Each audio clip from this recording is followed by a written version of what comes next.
Hello, welcome everybody. My name is Professor Grant McArthur from Melanoma Research Victoria, and welcome to what is the highlight of the Melanoma Research Victoria year, which is our scientific exchange meeting, where we're thrilled to have participants and other interested parties in the Melanoma Research Victoria cohort study join the scientists and investigators to talk about what Melanoma Research Victoria is doing, and particularly focusing in on some research details of people's projects. So to begin this evening, I would, apologies. I would like to begin by acknowledging the traditional owners of the lands in which each of us are present.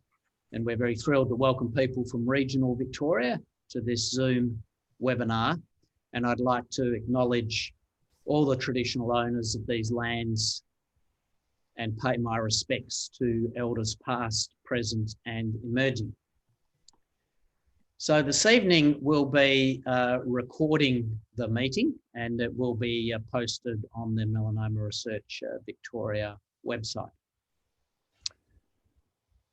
Now, we want this meeting tonight to be very interactive and to have the ability of you to ask questions. And there's actually three ways you can ask questions on a Zoom webinar.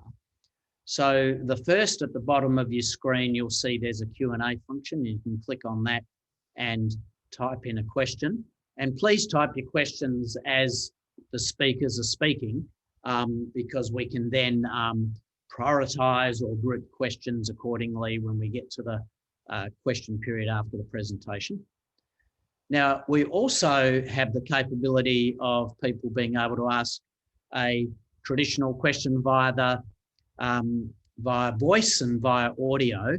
And at the bottom, you'll see there's a participant icon. If you click on that, you're able to click on the blue raise hand function.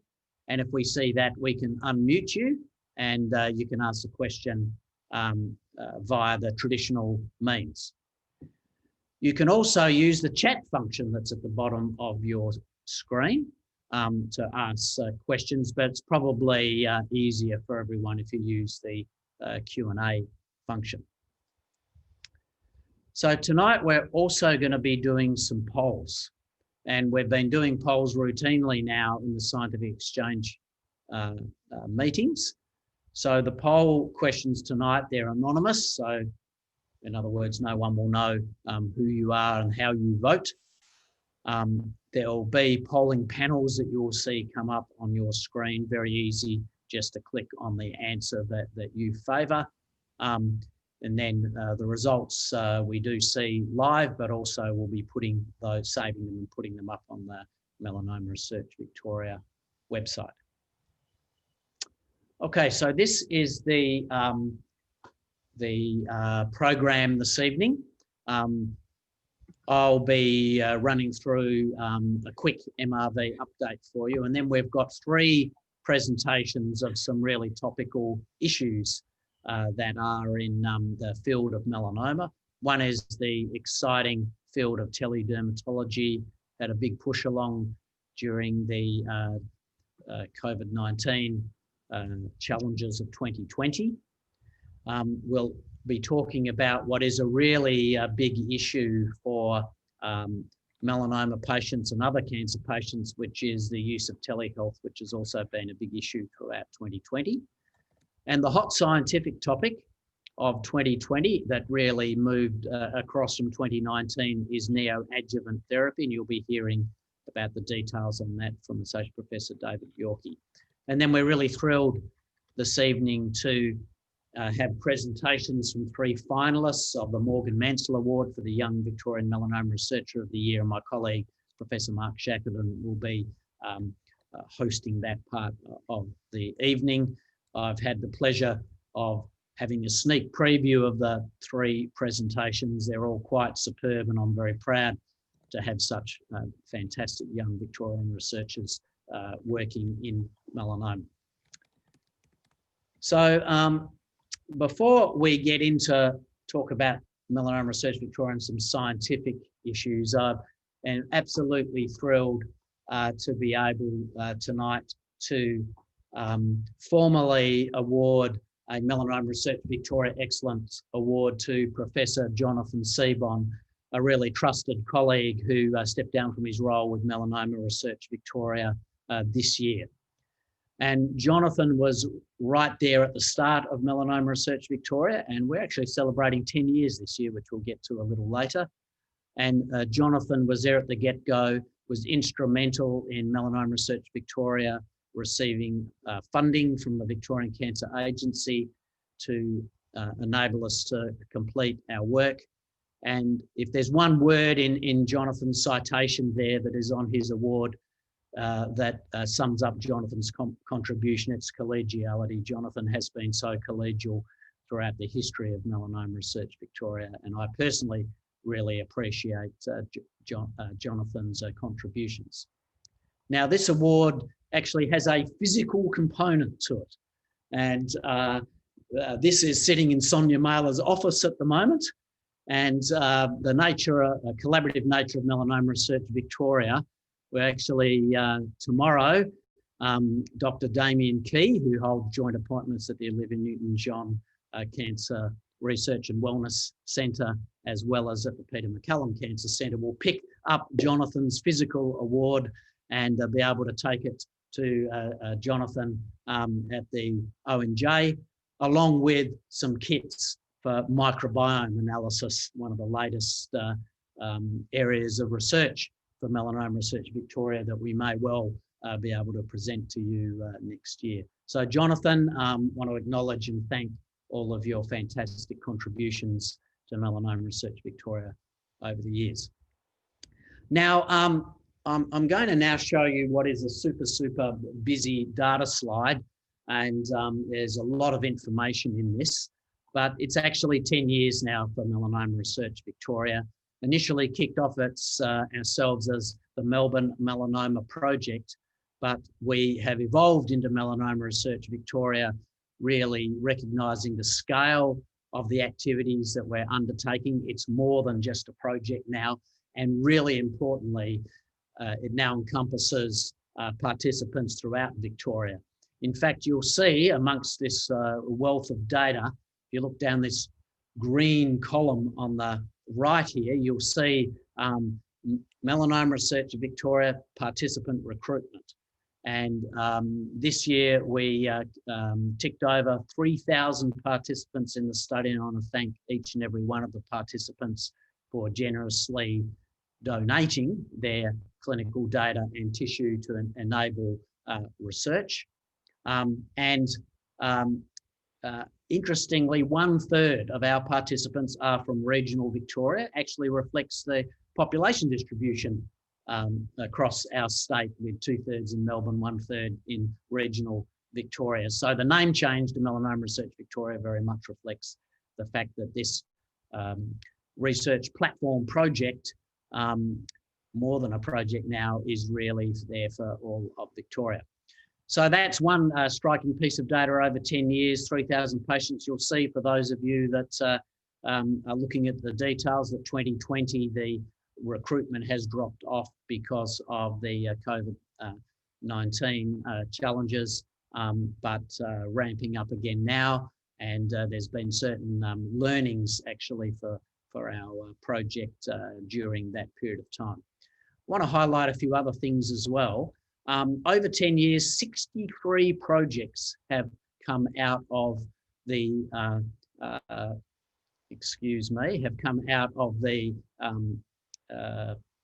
Melanoma Research Victoria data set that all the participants contributed to. I think that's really a fantastic achievement.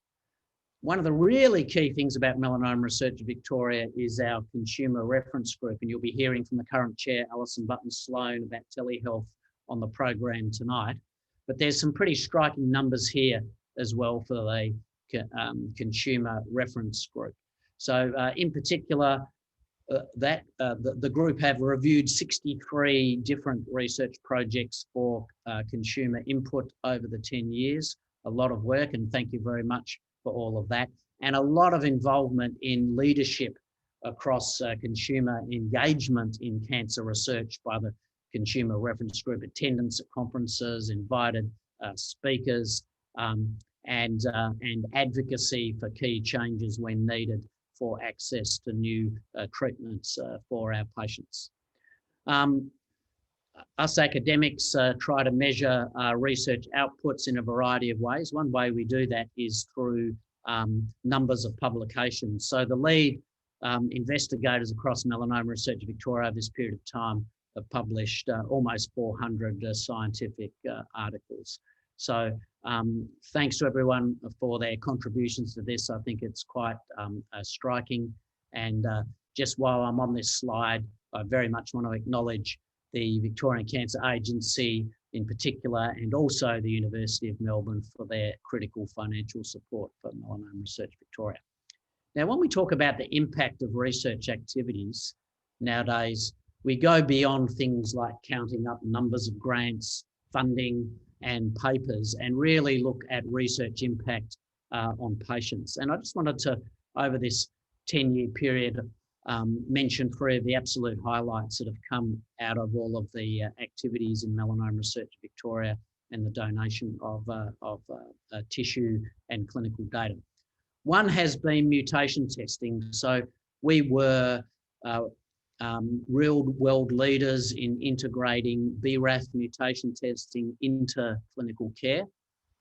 And BRAF inhibitors came to Australia as the first country outside of North America because of the Melanoma Research Victoria investigators setting up testing for routine use in clinical care before virtually any other jurisdiction in the world. Another first, and might have been one of the first, if not the first, jurisdiction in the world to actually have formal regulatory process to approve the use of so-called liquid biopsies, where a blood test can identify whether a melanoma is BRAF mutant or not, was a real highlight. To have that approved, be able to use in routine care, possibly the first in the world to do that. But as in everything in research, there's always more to be done, and we're yet to get Medicare benefit schedule reimbursement for that particular test. So there's still more work to be done there to really implement and translate that fantastic research into the clinic. The final highlight I wanted to draw to your attention is that when patients present to their clinicians for care for their melanoma, an absolute mainstay of the patient's care is to accurately stage the melanoma so that decisions can be made between patients and their clinician as to the appropriate interventions and treatment. So-called staging.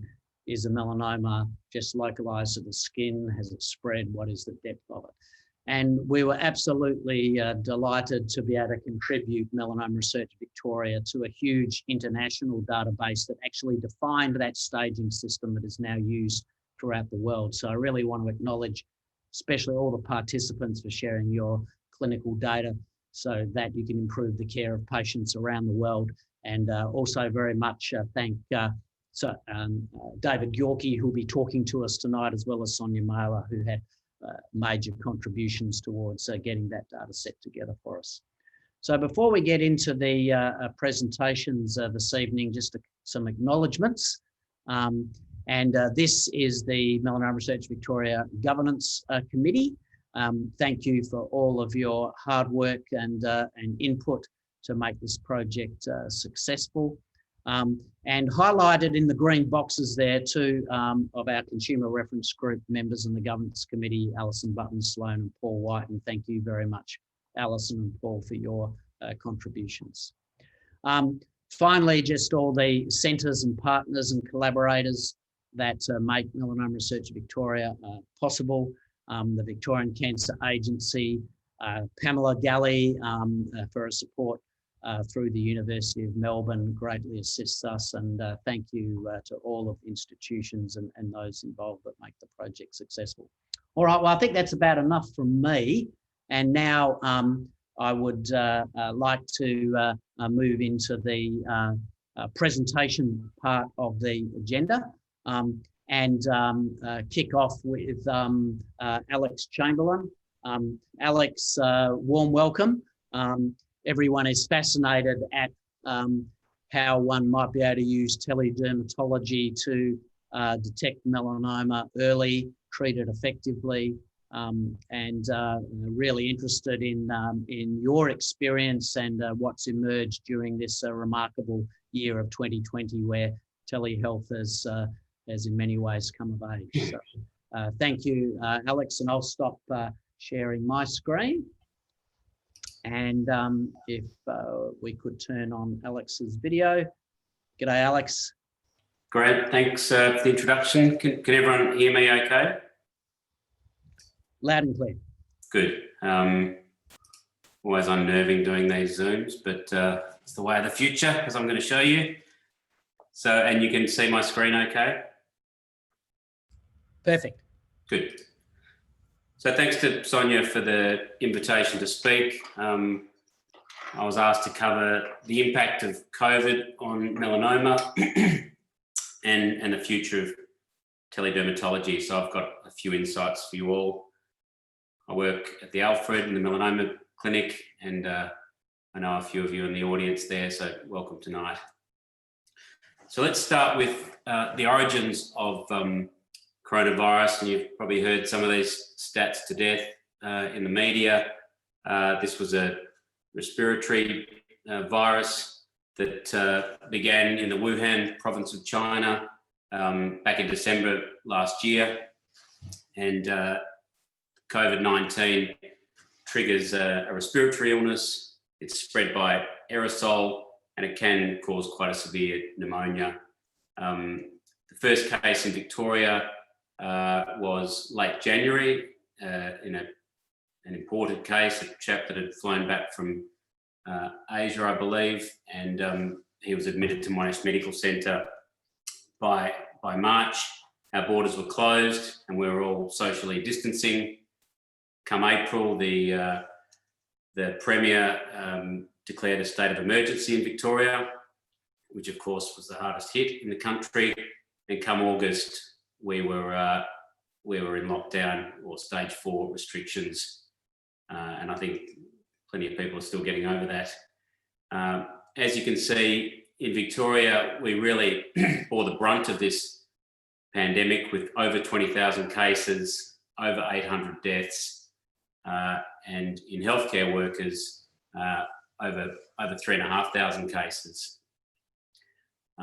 In fact, the clinic volunteer at the Alfred, who used to come to our clinic, sadly died, although she wasn't in the hospital. I think she contracted it from a guest staying with her, sadly. As of 2 days ago, fortunately, there are no active cases in the state, but I don't think we've seen the end of this virus. What about the socio-economic impact? Well, we could talk about that for most of the evening, but I've got some stats for you. This was from recent information I gleaned. Up to 32% of people were put into unemployment during the peak of this pandemic. Up to 10% of our population were on JobKeeper allowance, which has been great to keep people going. Beyond social distancing and curfews, we had to really reimagine socialising and recreation, and with the closure of golf courses and gyms and tennis clubs, etc. Quite a few Victorians made a break for it and either fled the state or fled the cities, understandably, if they could. Those of us with young children had to adjust to homeschooling, which wasn't that bad in the end. And there was quite a bit of, panic buying and massive increases in online sales and home delivery services. We're still reading about the decimation of retail stores, and you can see that driving around Melbourne in some of the typical retail areas, how many empty shops there are. And we're really only just learning of the mental health effects, which are quite significant. my kids didn't mind homeschooling, especially when they could do it on the back deck. I just had to watch where I wandered in the background of their Zoom meetings. So I've broken up the healthcare impact into the impact on hospitals and the impact on clinics. Again, this is just my personal perspective and speaking to colleagues.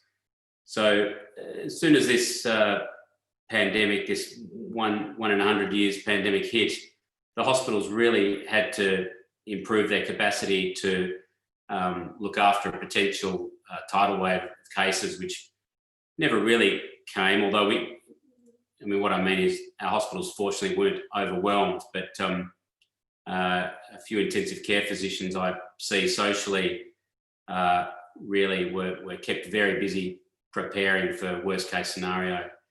That obviously meant cancellation of elective surgery across the state. Some junior doctors were redeployed to areas of need, such as emergency department, general wards, COVID wards, and intensive care. Even my wife, who's medico, received an email from St Vincent saying which ward did she want to redeploy to. Unfortunately, that included admin and catering, so I think she ticked catering, but again, that hospital was never overwhelmed, fortunately.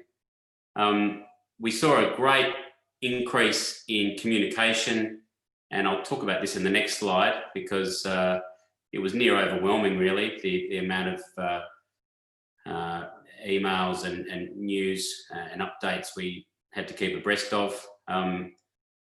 Some people were lucky enough to work from home, and plenty of doctors took up telehealth where possible, including the melanoma clinic and a little bit in private sector. I'll talk about that shortly.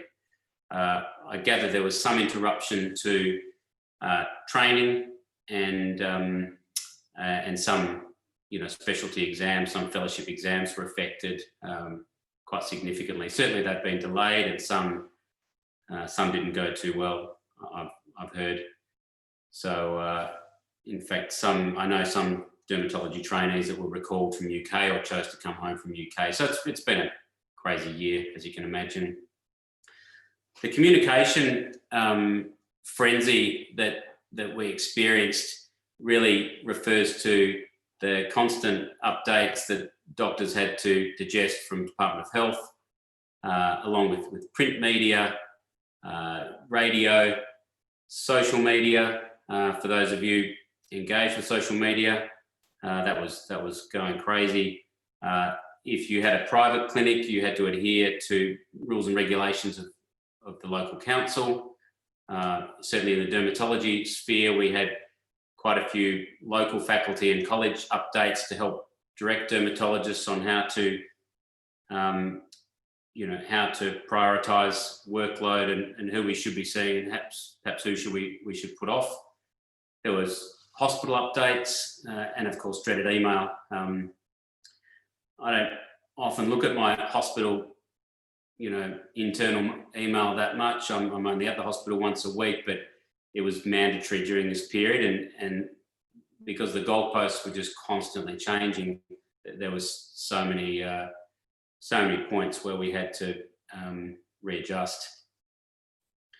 I don't know if any of you listened to this ABC podcast with Norman Swan, the Corona Cast. That was quite informative, and I think that's still going. What do I mean by social media? Well, for those of you on Facebook, I quite liked to watch regular video logs from local ID physicians on what was happening in the hospitals, and local and predictions about where we're heading with the pandemic. There was statistics people on social media that were modelling where we were heading with the pandemic, when it might get better. That graph I put up there was posted on Facebook from a young statistician looking. This is based on Facebook data of mobility around Victoria in relation to the number of cases of COVID in the state from, what's that back there? That's June through to November. So it's interesting just to look at our people's mobility improved as we got over that first spike. And then, when on the public holiday, mobility went down, everyone stayed at home. School holidays, mobility went up, people got away in June for a short period. And then we went into harder lockdown, stage 3, and then stage 4, and mobility went down.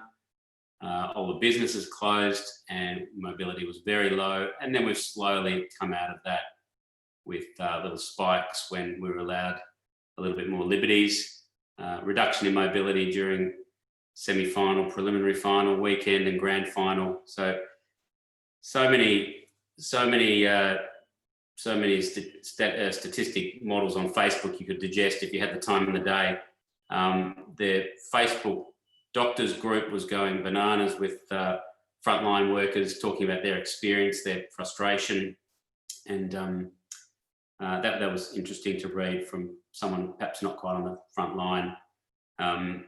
Instagram was full of amusing memes, and I'm not on Twitter, but that was really dominated by Donald Trump.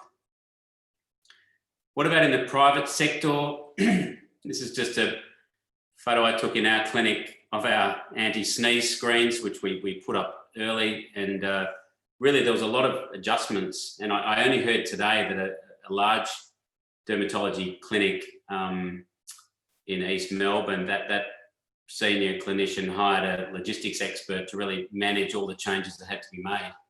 I also spoke to a colleague yesterday who bought an expensive temperature machine that really scans your temperature as you're walking in rather than manually checking temperatures.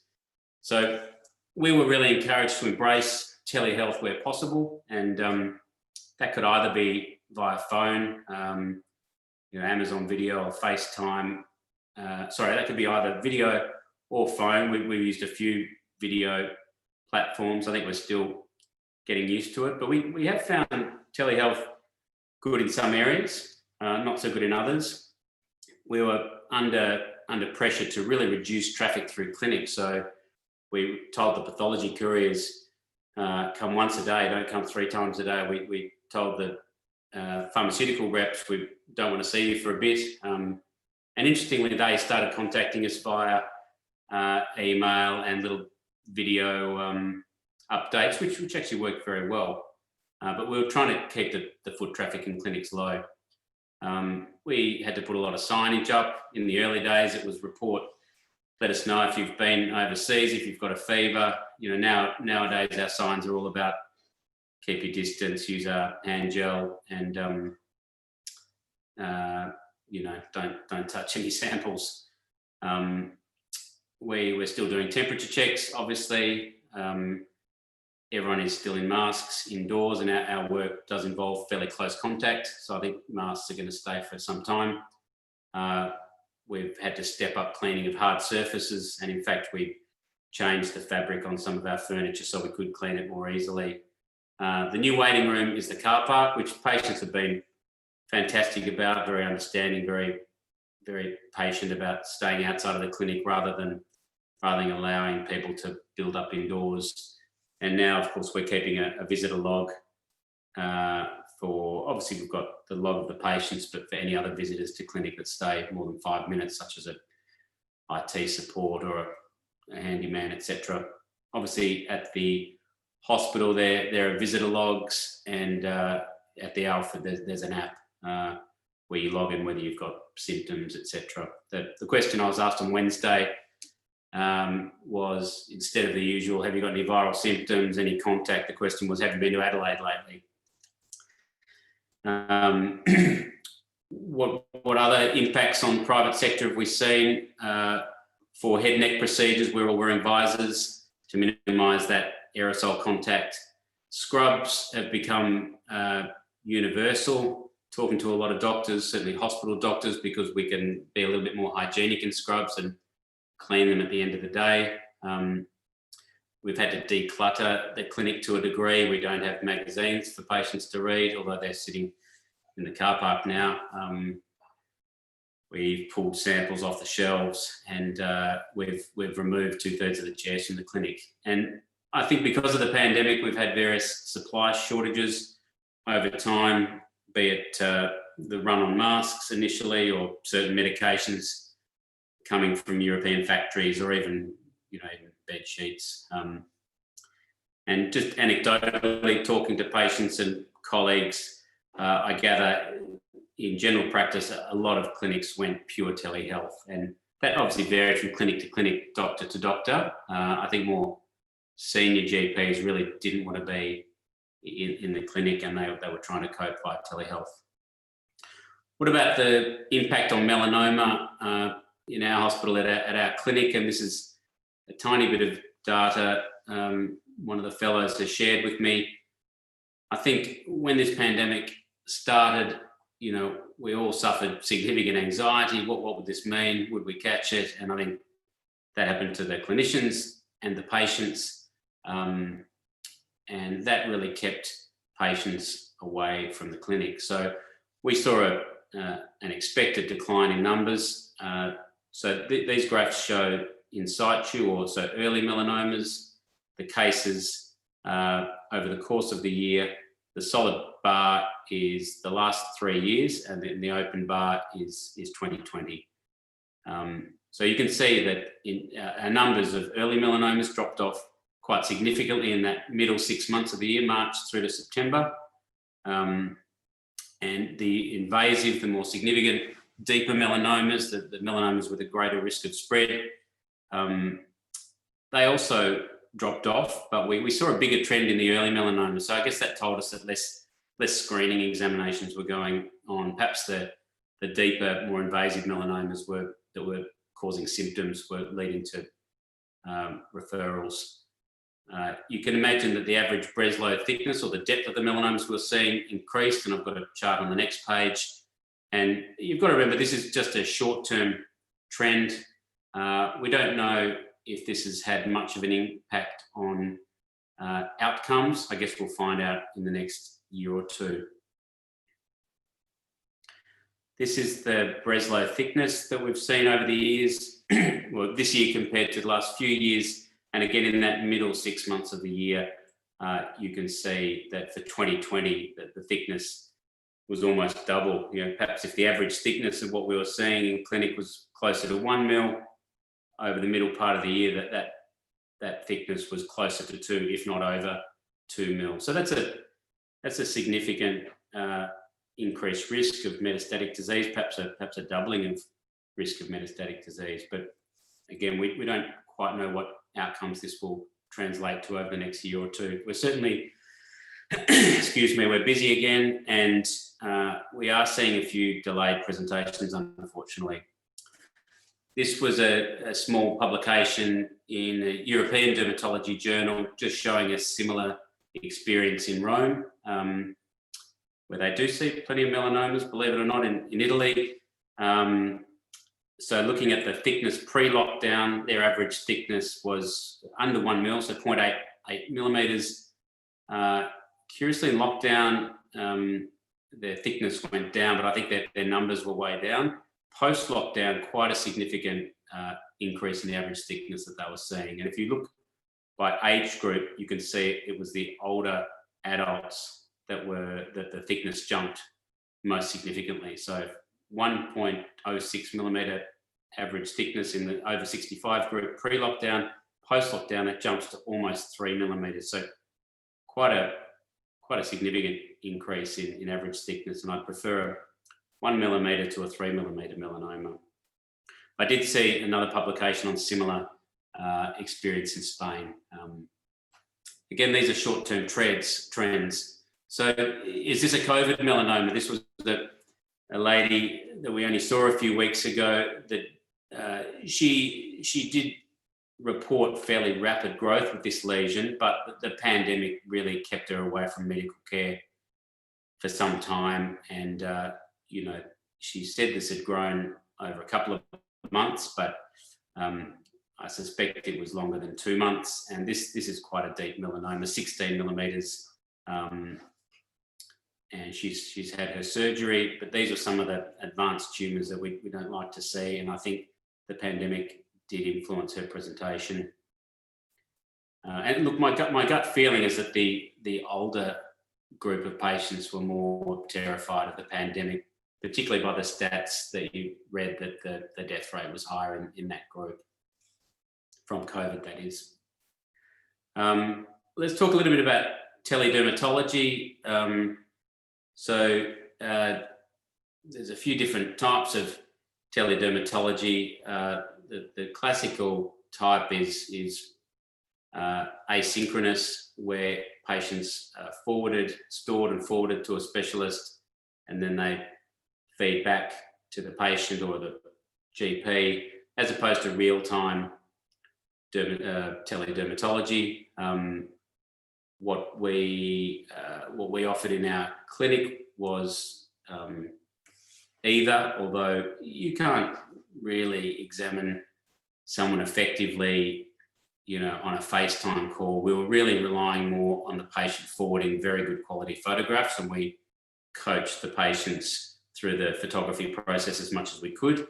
The video consultations we did through the Alfred were more for counselling purposes. So from my experience with teledermatology this year, we find it works well for chronic inflammatory skin issues. So it works brilliant for acne. It's fine for eczema and psoriasis, where you can find out if the patient is doing well or not doing so well. And acne, we can really assess based on a few good photographs and advise on treatment. I think for skin cancer surveillance, teledermatology is much more complex, because we have lost the ability to palpate a lesion, which we like to, stretch a BCC to see if it's shiny. We've lost the ability to examine with a dermoscope. You've lost the ability to take a biopsy, although, we can always recall the patient to come in face to face. So through this period of lockdown, we found teledermatology useful as a triage tool to try and work out who needed to be seen face to face. And I think for months, my pattern of work was I'd be doing maybe 75% telehealth and seeing 3 or 4 patients a day that we'd worked out from their email or their photographs that really this patient needed to be seen immediately. And that's really what the college advised us, that we really had to keep looking after suspected melanoma, suspected squamous cell carcinoma, or severe rashes. It is, of course, tougher to establish rapport on a telephone call. You don't get the same rapport you can strike up in a face-to-face consultation. And look, masks have made that harder as well. With the images, without high-quality images, teledermatology is near impossible. And I'm sure every dermo has faced, and I'm sure oncologists have faced grainy, shadowy images that you just can't advise on. So we advised the patients that we wanted a localizing image, so a distant shot and a close-up. The photograph needs to be focused. And there was a period when my receptionist was forwarding me lots of emails with photos, and I had to say, look, we really need some sort of history. So I coached the reception staff on what key history I wanted. And then with a bit of history, timeline, symptoms, good photos, I could then triage. I was more likely to bring in the ones I was worried about for face-to-face, and the lesions that I was fairly confident were okay. I usually wouldn't dismiss them outright. I'd usually say, I want you to monitor this for 3 months, and then I want you to send me more photos. And, the inflammatory lesions that mimic cancers typically settled, and everything was fine.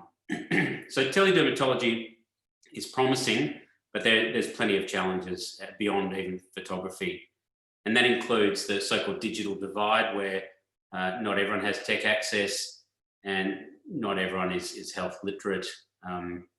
Especially some of the elderly just didn't have access to smartphones, couldn't even source a family member with a camera.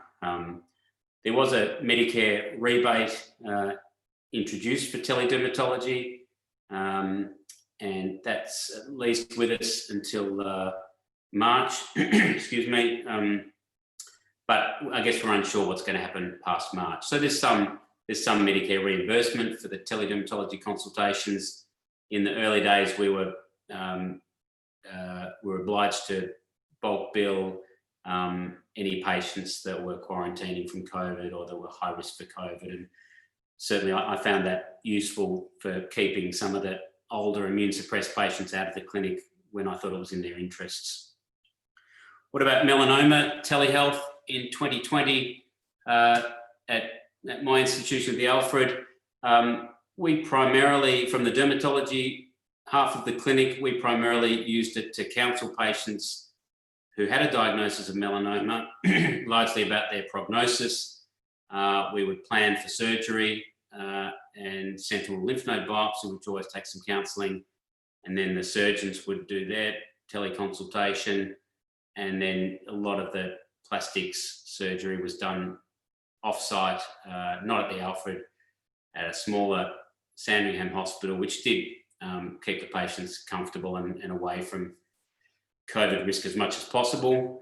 We did have to defer the skin check that we typically do and often do find extra lesions that the patients are unaware of, but we're now playing catch up with those skin checks.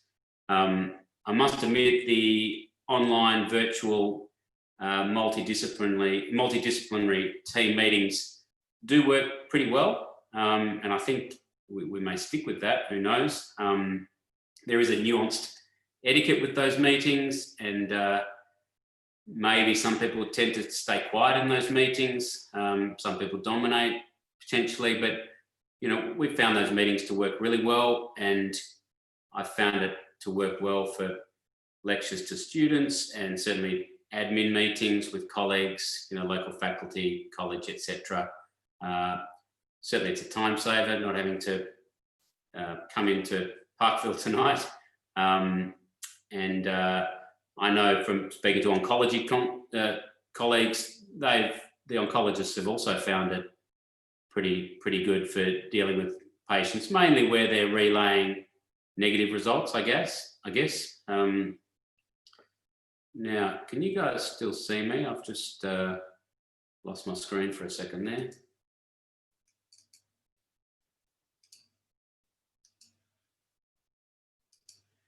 I'm just going to try and get back into the meeting.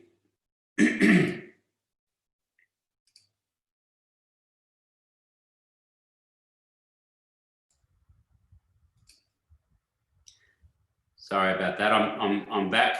You're back, Alex. Great. Yep. Sorry, it just dumped me out. I'll just find my slide again. Sorry. Can you see my screen or not yet? Not yet, Alex. Here we go. Share screen. That should be fine.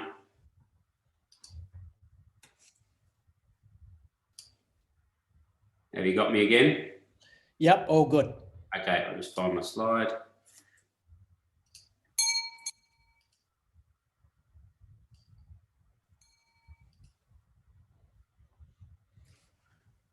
Sorry, I'm going to have to do it the slow way.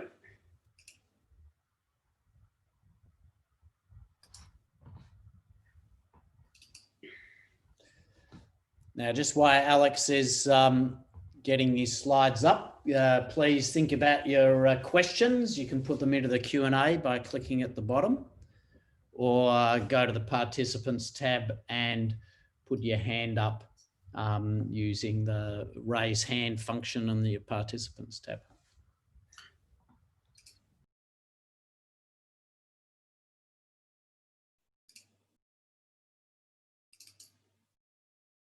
Okay. How's that? Oh boy. Let's see, share screen.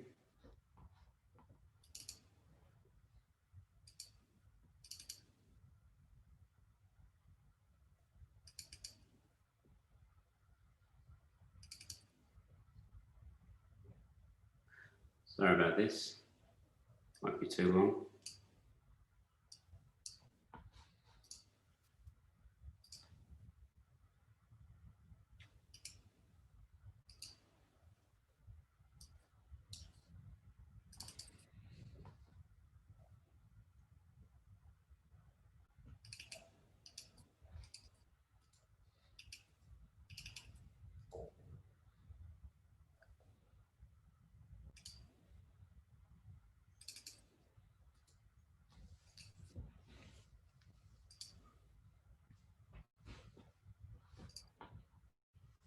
How's that? Yep, you're back. Sorry about that, everybody. I'll keep moving. So, yeah, I was just saying that there have been great benefits to the virtual team meeting, and I was doing a bit of reading on this last night, and a virtual meeting is really better than having no meeting. So it's great that we can come together tonight rather than have no events this year. They say some people like to just dress for the waist up for these meetings. I won't insist on an inspection there. My kids reported back to their school teachers that they loved having their pets around, and I did read about that online. You can often have your pets with you while you're in a team meeting.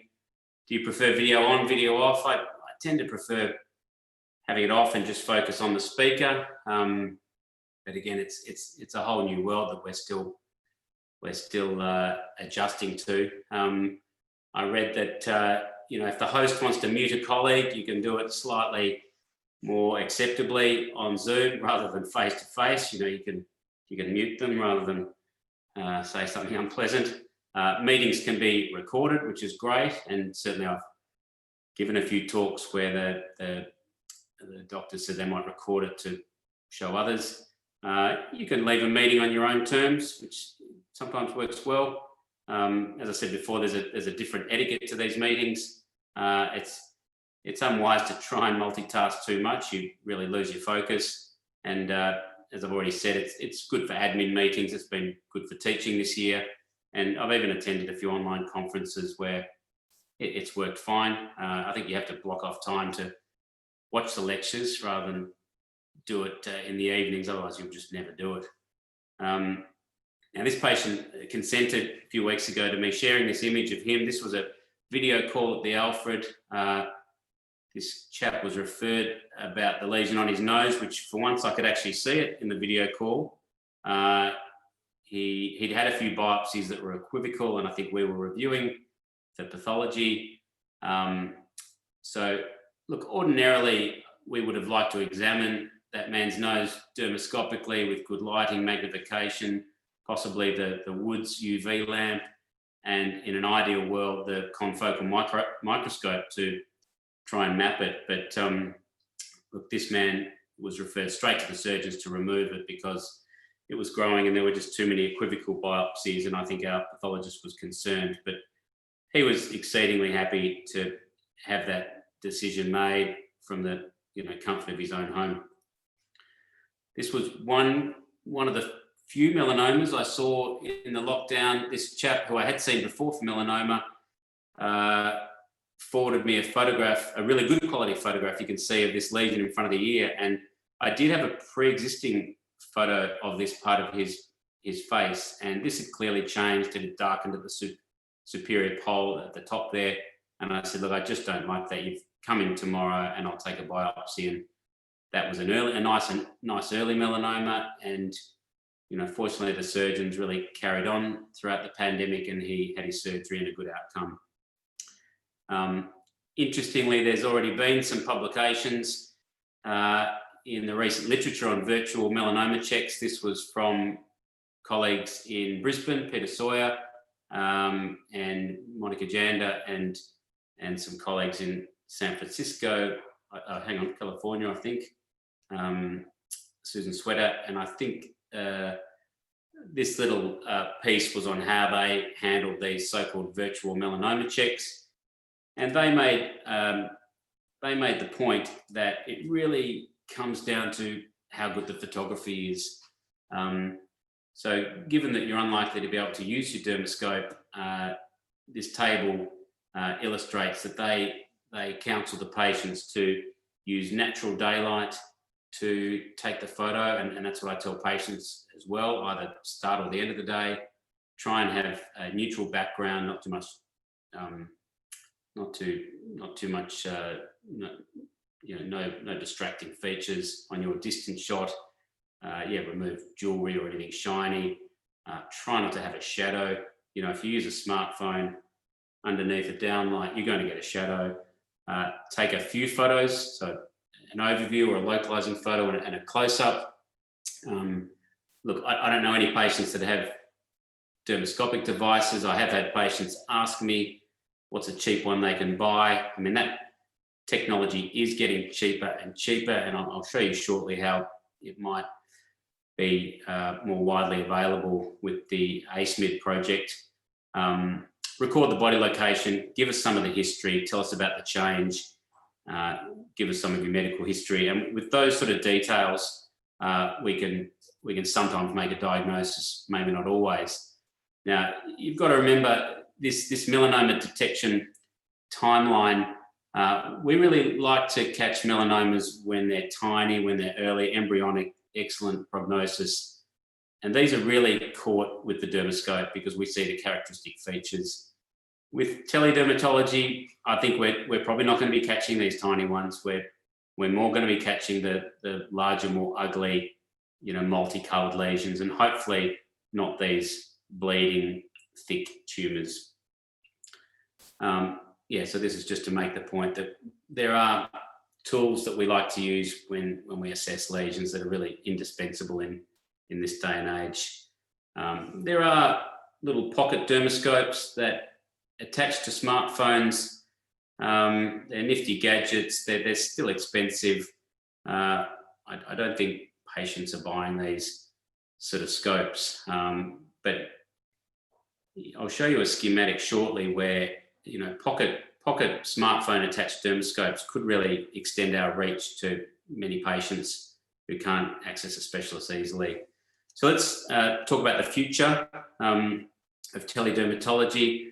This is an exciting project of which I'm loosely affiliated with, the so-called ASMID, Australian Centre of Excellence in Melanoma Imaging and Diagnosis, which has been granted a huge amount of money to fund these 3D total body photography machines, so-called Vectra, linked with dermoscopy at 15 sites around the country. That's both major towns and regional centres. And they're hoping that these machines, each machine can allow up to 3,000 examinations per machine per year. Now, once this study starts, and I know it hasn't kicked off in Victoria, but it may have started in Queensland. Once this starts, it's expected that within a few years we would be able to capture images of over 5 million moles or nevi. And this machine creates an avatar or a 3D model of the body with all the moles and pigmented lesions evident. And it's expected that they'll capture over 100,000 avatars within a year or two. And this would therefore make it the world's largest, most comprehensive skin imaging database very quickly. Here's the machine, which has 36 digital SLRs within this skeleton. And so I'll just get the full page there so you can see the man. This is with the software. With a computer mouse, we can then twist the body. We can surf all over the body, and we can really ramp up the magnification. You can see this shortly to look at and compare pigmented lesions. And look, the power of this machine is just as much the software, I must admit. It doesn't give us dermoscopic images. You need to tag dermoscopic images to concerning lesions, but I'll show you what the software does give you. It creates this massive mosaic of this patient's universe of pigmented lesions. So, virtually every pigmented lesion on the patient's body is mapped in this mosaic, and the software will align them by color, symmetry, border irregularity, all the features we look for macroscopically for melanoma. So then, in this spiral, the more outstanding, more atypical lesions will be quite obvious when you look at this big mosaic, and then you can go back to the avatar, see which lesion that is, and examine the patient in the flesh. The software allows very accurate comparison of lesions between time, which is key for catching melanoma, which is typically a changing lesion. That's the hallmark of melanoma. And this graphic is pinched from the MJA editorial from Peter Sawyer, Mark Smithers. And they said that this would be our fantasy for precision medicine for early detection of melanoma, where we chose out, or we selected for high-risk individuals based on family history or phenotype, meaning their mole pattern, patients with large numbers of moles, funny-looking moles, and even those with, we could also select out those with particular genetic subtypes. We could select them for innovative surveillance with the network of vector machines. And I know Peter Mac was granted the money, or VCCC was granted the money for one, as was the Alfred. We could combine that with mobile teledermoscopy in an ideal world, plus cognitive computing, which really refers to artificial intelligence, and then that would drive our decision support systems for these high-risk patients. So this is the dream that we're heading towards. This is just to mention another trial which I agreed to just this week, which is being run out of New South Wales, the ALERT study, which involves a tiny, and I think they're pretty inexpensive, this pocket dermoscope, which can be attached to a smartphone. This is going to be trialled in the primary care setting with the specialist lending teledermatology support to the general physician or GP. And this looks really interesting because it's a very smart software and a nifty, relatively cheap scope, which is what we're all heading for. So winding up now, I want to just touch on artificial intelligence, and I haven't got too many more slides. I've got a few papers I want to just briefly mention. This first paper in this top scientific journal was the most quoted or cited dermatology paper for 2017, and every conference you went to, you heard about it. And essentially this study out of Stanford showed that these researchers could train a computer to recognize skin cancers from smartphone quality images without dermoscopy, so no dermoscopy.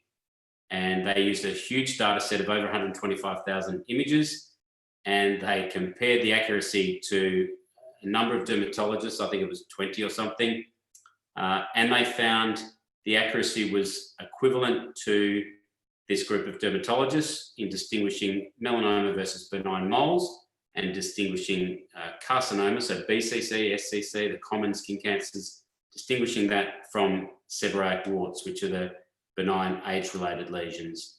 So that was the first study, which was a bit of a wake-up call that artificial intelligence is powerful and it's coming, and where's it going to fit? This next study from the following year in the oncology literature, where again was a huge archive of images, over 100,000, comparing melanoma to benign moles. And in this study, the computer eclipsed both expert dermatologists and less experienced dermatologists. So those who are maybe sub 10 years post-grad versus those that were post 10 years graduating. And this was pretty impressive sensitivity on behalf of the computer. And I think some of the researchers in these studies have been, IT or engineering PhD students. So the authors in these studies are not all doctors. This was the most recent artificial intelligence paper that caught everyone's eye, again in a high-rating science journal from a number of countries. And again, this is a complicated study to understand, but the point of this letter was that we should not worry so much about doctor versus artificial intelligence, doctor versus computer, but if we kind of combine talents, that's by far the most effective. And in this study, they showed that where the doctor collaborated with the computer, they got the best outcomes. So in winding up, what's the future role for artificial intelligence? And I'm still getting my head around this because I don't use it day to day, but we're already doing a study at the Alfred where artificial intelligence is scoring lesions as compared to the consultant versus the trainee. So we're already doing that study, Smarty study. I think it'll help as a screening tool for those that maybe can't access specialists, maybe in regional centres. It'll definitely help as a decision support tool. And already there are dermoscopy machines that you can buy commercially that, you know, with a click of a button, you get an estimate of risk on that lesion. I don't know too many people that have invested in them outside of academic centres, but these machines are coming. I think artificial intelligence will probably improve our productivity rather than de-skill all the doctors. You've got to remember that imaging tools have blind spots and perhaps they're not the same as a comprehensive face-to-face examination. It has to be complemented with that. And, you know, some of the questions we're all asking is, can artificial intelligence detect subtle, atypical, featureless, non-pigmented melanomas? That remains to be seen. Ultimately, the clinicians will still be required to choose what to image, how to interpret results, and to provide counselling with empathy, something a computer can't do, and obviously to discuss direct management. So there's lots of questions for AI, and you'll find these memes online. Can the computer pick the sheepdog versus the mop? Can be tricky if you look at that carefully. Finally, I'm not sure if any of you saw this Cancer Council campaign mid-year when the pandemic was at its height. Hopefully some of you did on the TV. And this is really just to make the point that during this pandemic, when we're worried about getting COVID, that there's an important C word we shouldn't forget, and that is cancer. And this ad was really prompting people to see their doctor if they had a lesion of concern or a symptom of concern. Don't put it off too long because it may be costly for you. Remember that melanoma doesn't wait for pandemics to subside. Our health system is fully functional again, and we're able to adapt when needed. And for now, if you're seeing a doctor, if you're indoors, you're going to be having to carry a mask. I'll finish with a personal photo. This was my daughter's letter to her cousin. I wish I could see you sooner and this whole COVID thing will be over. And that's an onion in the roasting tray studded with cloves that looks awfully like a sinister virus to me. So I'll stop there and thank you for your attention. Thanks very much, Alex. Now, that was a fantastic overview of the clinician's view of impact of COVID, and really exciting view to the future about how computers and clinicians and patients can work together. So thank you very much. Now we're quite over time, so there's two really good questions, one on Q&A and one on chat. What I'm going to do is I'm going to ask Alex to answer them by typing his responses in, because we do need to move on. So thanks very much, Alex. So next speaker this evening is Alison Button-Sloan, who is a nurse by training, but is chair of the Melanoma Research Victoria Consumer Reference Group. And telehealth has been a big issue, as Alex highlighted nicely in his talk throughout 2020. So Alison's going to talk to us about telehealth and do a poll, interactive poll, and please all participate in that. Over to you, Alison. Thank you. Okay, good evening, everyone. Need to stop sharing, if you could. Oh. Yeah, just need Alex to stop sharing. Thanks.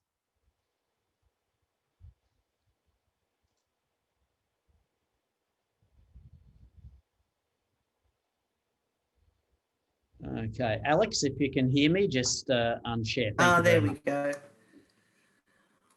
All right, so good evening, everyone, and thanks, Grant, for the invitation to talk tonight. I'm delighted to be here and supporting Melanoma Research Victoria. And I just want to say it's hard to believe that I've been on their consumer reference group for 6 years now, and MRV's been going for 10 years. And my gosh, now there's been so many changes during that time for melanoma patients. And as I go on, you'll realise my presentation tonight is essentially about change. It was interesting listening to Alex just then discussing the impact of COVID on dermatology services and how this has precipitated a change amongst his colleagues. The pandemic, especially this second wave we've had in Melbourne, has certainly made us all reevaluate every aspect of our lives, and especially with how we receive our healthcare. So the focus of my discussion will be the patient experience using telehealth. Now, telehealth has been around in healthcare for many years. I remember setting up a pilot telehealth clinic in 2007 in Queensland, and that clinic is still running and it's been embedded into mainstream care. However, we are now in 2020 and the COVID pandemic has seen a revolution across the board with how all healthcare is delivered. And tonight we are going to be discussing the melanoma patient experience of using this virtual medium. Just looking ahead, I think it's important that our doctors have an idea of what patients think about using this service, as it looks like it's going to be continuing into the future, albeit under certain circumstances. So the other week I asked the 1,900 members of the Melanoma Patients Australia Facebook group of their experiences using telehealth, and we had an amazing 25% response rate, which I thought was brilliant. People were very keen to have their say, warts and all. So their comments have formed the framework we'll be using shortly, and later on I'll share some of these comments and you'll be able to read the diversity of opinions. However, for the moment, we're going to do our own MRV poll, and at the bottom of your screen, you'll see the poll icon and you can vote using it. And Sonia will actually manage that. But I would invite everyone, including health professionals and researchers here tonight, to participate, because you may have used telehealth with your GP during the lockdown period, so your experience is valuable too. So we have 4 easy questions and your answers will be anonymous, and as Grant and Sonia have mentioned, they'll be uploaded to the MRV website in the coming weeks. So Sonia, could you bring up the questions, please? So the first one is, have you used telehealth?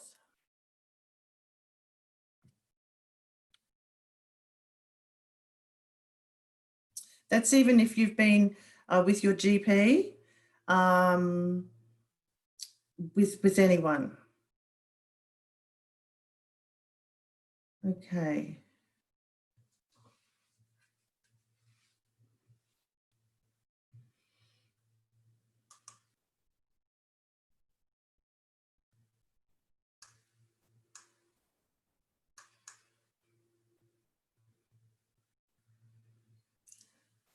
Has everyone voted?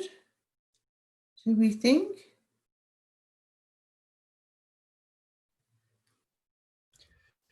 $22 out of 35, Alison, so close to Oh, it. okay. Yep. 22 out of 35.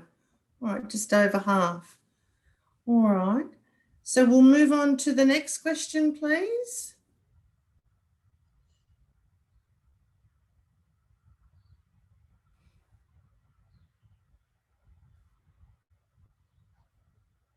What method did you use? So we've written phone, video, which could mean Zoom, FaceTime, Teams.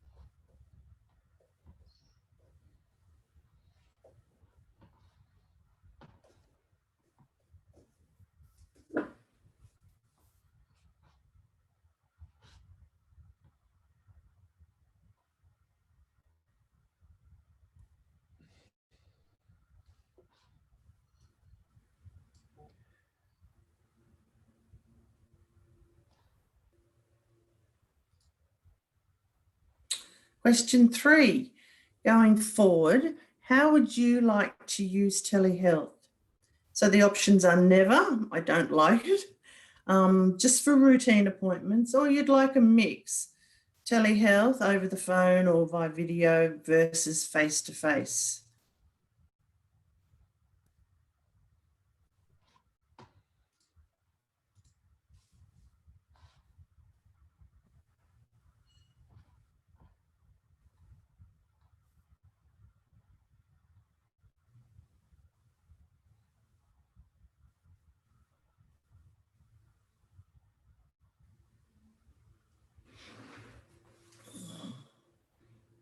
Okay. Oh, that's interesting. 76% would like mixed. No one never. Okay. So are we up to question 4?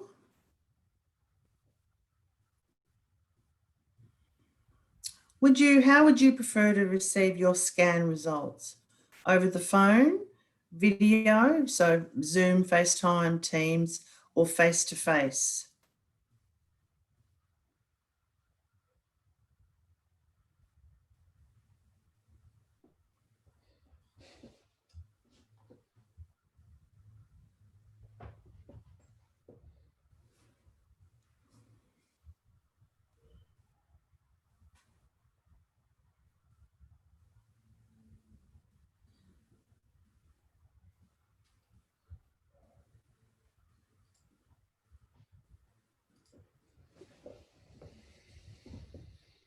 Oh, that's interesting. Not surprising, those results. Okay. Well, now I think I'll I'd like to share my screen. As I said, before I do that, as I said, we did survey the Facebook group for members of Melanoma Patients Australia, and some of the comments there were 40 comments. So I've written here, I'll put up on a slide a selection of 10 that are fairly representative of what we had, and I'll go through them with you. And I think some of them will reflect what Alex was saying, and just give me a moment. There we go. So for some people, distance was great.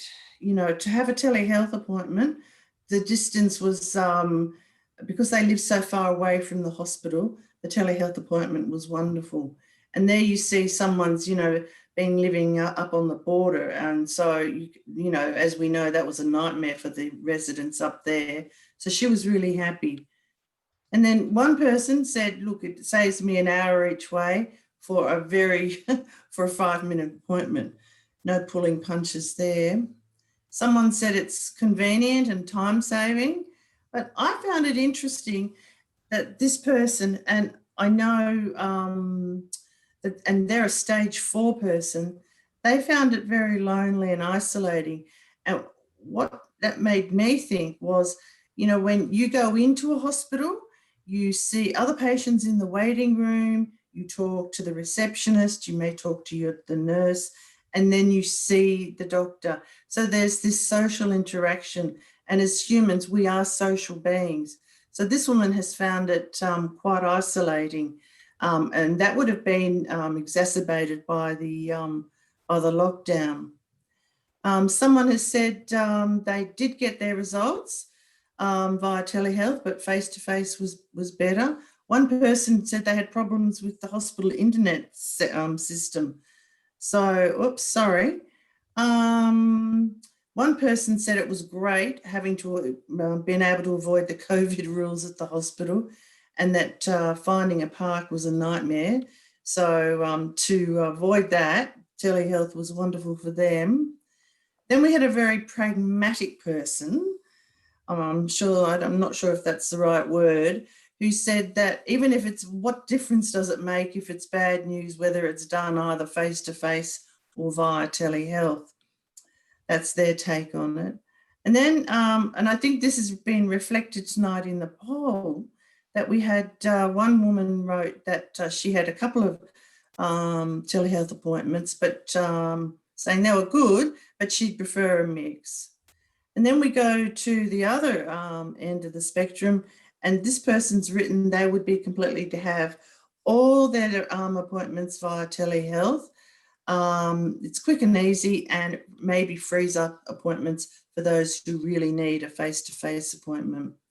So quite a diversity of quite diverse opinions.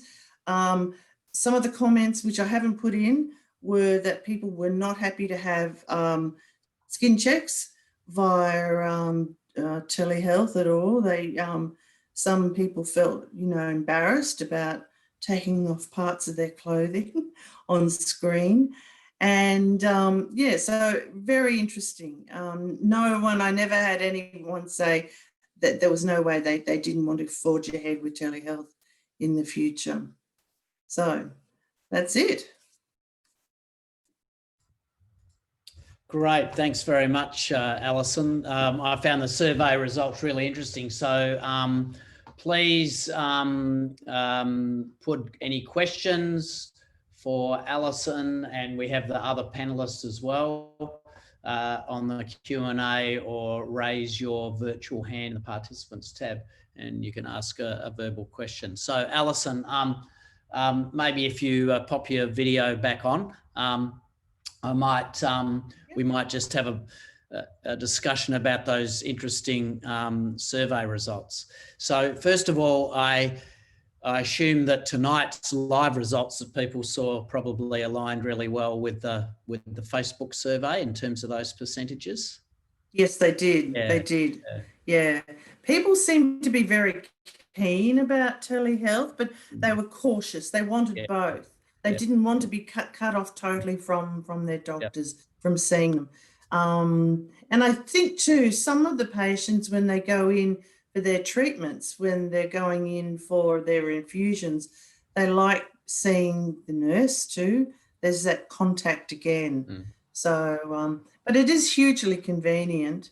Absolutely, and it's, you know, it was really interesting the experience with video, you know, versus telephone. What is actually really interesting is that the data from the federal government on the use of telehealth, it is way over 90% across the nation telephone rather than video, which is fascinating that people are, you know, have taken up the using telephone, and particularly, of course, you know, in general practice that dominates. But actually, even if you look at consultant physicians, psychiatrists, psychologists, there's quite a lot of telephone use, even particularly amongst consultant physicians, less so for psychologists and psychiatrists, but still used somewhat, and that's, you know, quite surprising. So I think we've probably got a long way to go to get the telehealth really working with videos the way that we would like. Yeah. And I think, and Alison, what's your comment? I mean, Alex raised it about some people that find it hard, they don't have a smartphone. You know, for example, Indigenous communities and other disadvantaged parts of our community. So what do you think? Do you think we'll go back, or do we need to make it work and more accessible for everyone? We need to make it more accessible, and I think it's important to think to remember that a lot of the elderly don't have smartphones.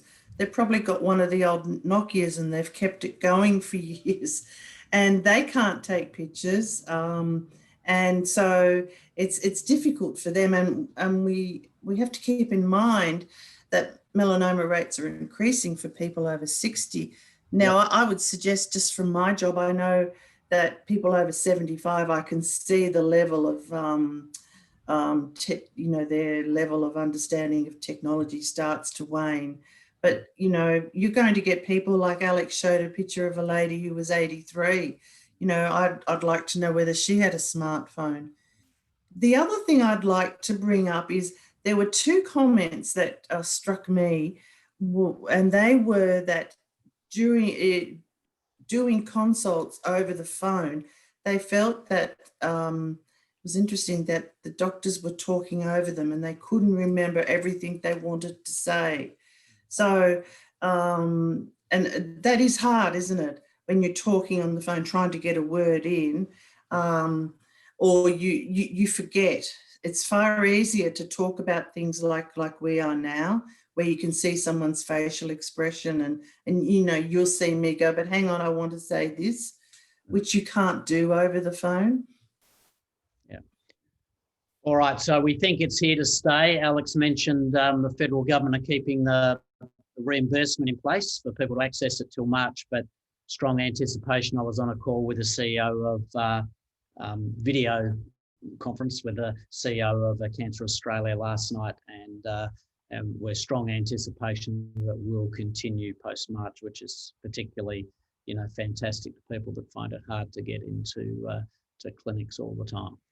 Okay, well, thanks very much, Alison. And look, we'll move on now with the agenda to David Gyorki. David is a surgical oncologist, works both at Peter Mac as well as the Olivia Newton-John Cancer Wellness and Research Centre.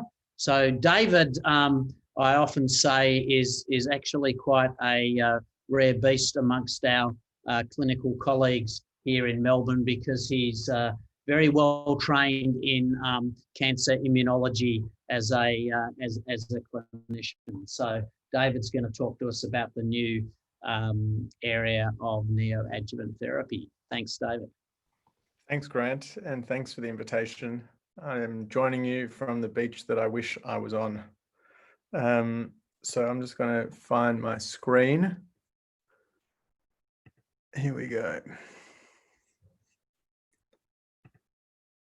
All right. So as Grant mentioned, I'm a surgeon. I have a particular interest in treating patients with melanoma, and it's great to be part of this MRV exchange. I've been heavily involved with MRV for the last decade, almost decade. And, you know, it's been a very, very productive collaboration. Some of the highlights Grant mentioned in his earlier talk. But today I'm going to talk about neoadjuvant therapy for melanoma, which is an exciting advance and new way of thinking about utilizing some of the novel systemic agents that we've seen used until now in patients with advanced melanoma. So these are my disclosures, and a particular thank you to Alex van der Kooi from the Netherlands Cancer Institute, who's been one of the global leaders in neoadjuvant therapy, who has shared some of his slides with me. So I wanted to start with this graph about melanoma in Australia, and you can see the orange line shows the incidence of melanoma and the purple line the mortality. And for the first time, it's pretty hard to see on this graph because it's so zoomed out, but for the first time the mortality is starting to reduce, and that mortality reduction relates mainly to these new exciting systemic therapies that have made it into the clinic over the last decade, many of which are now on the PBS. And neoadjuvant therapy, which is what I'm going to talk about today, relates mainly to patients with stage 3 melanoma. And stage 3 melanoma is an interesting group of patients.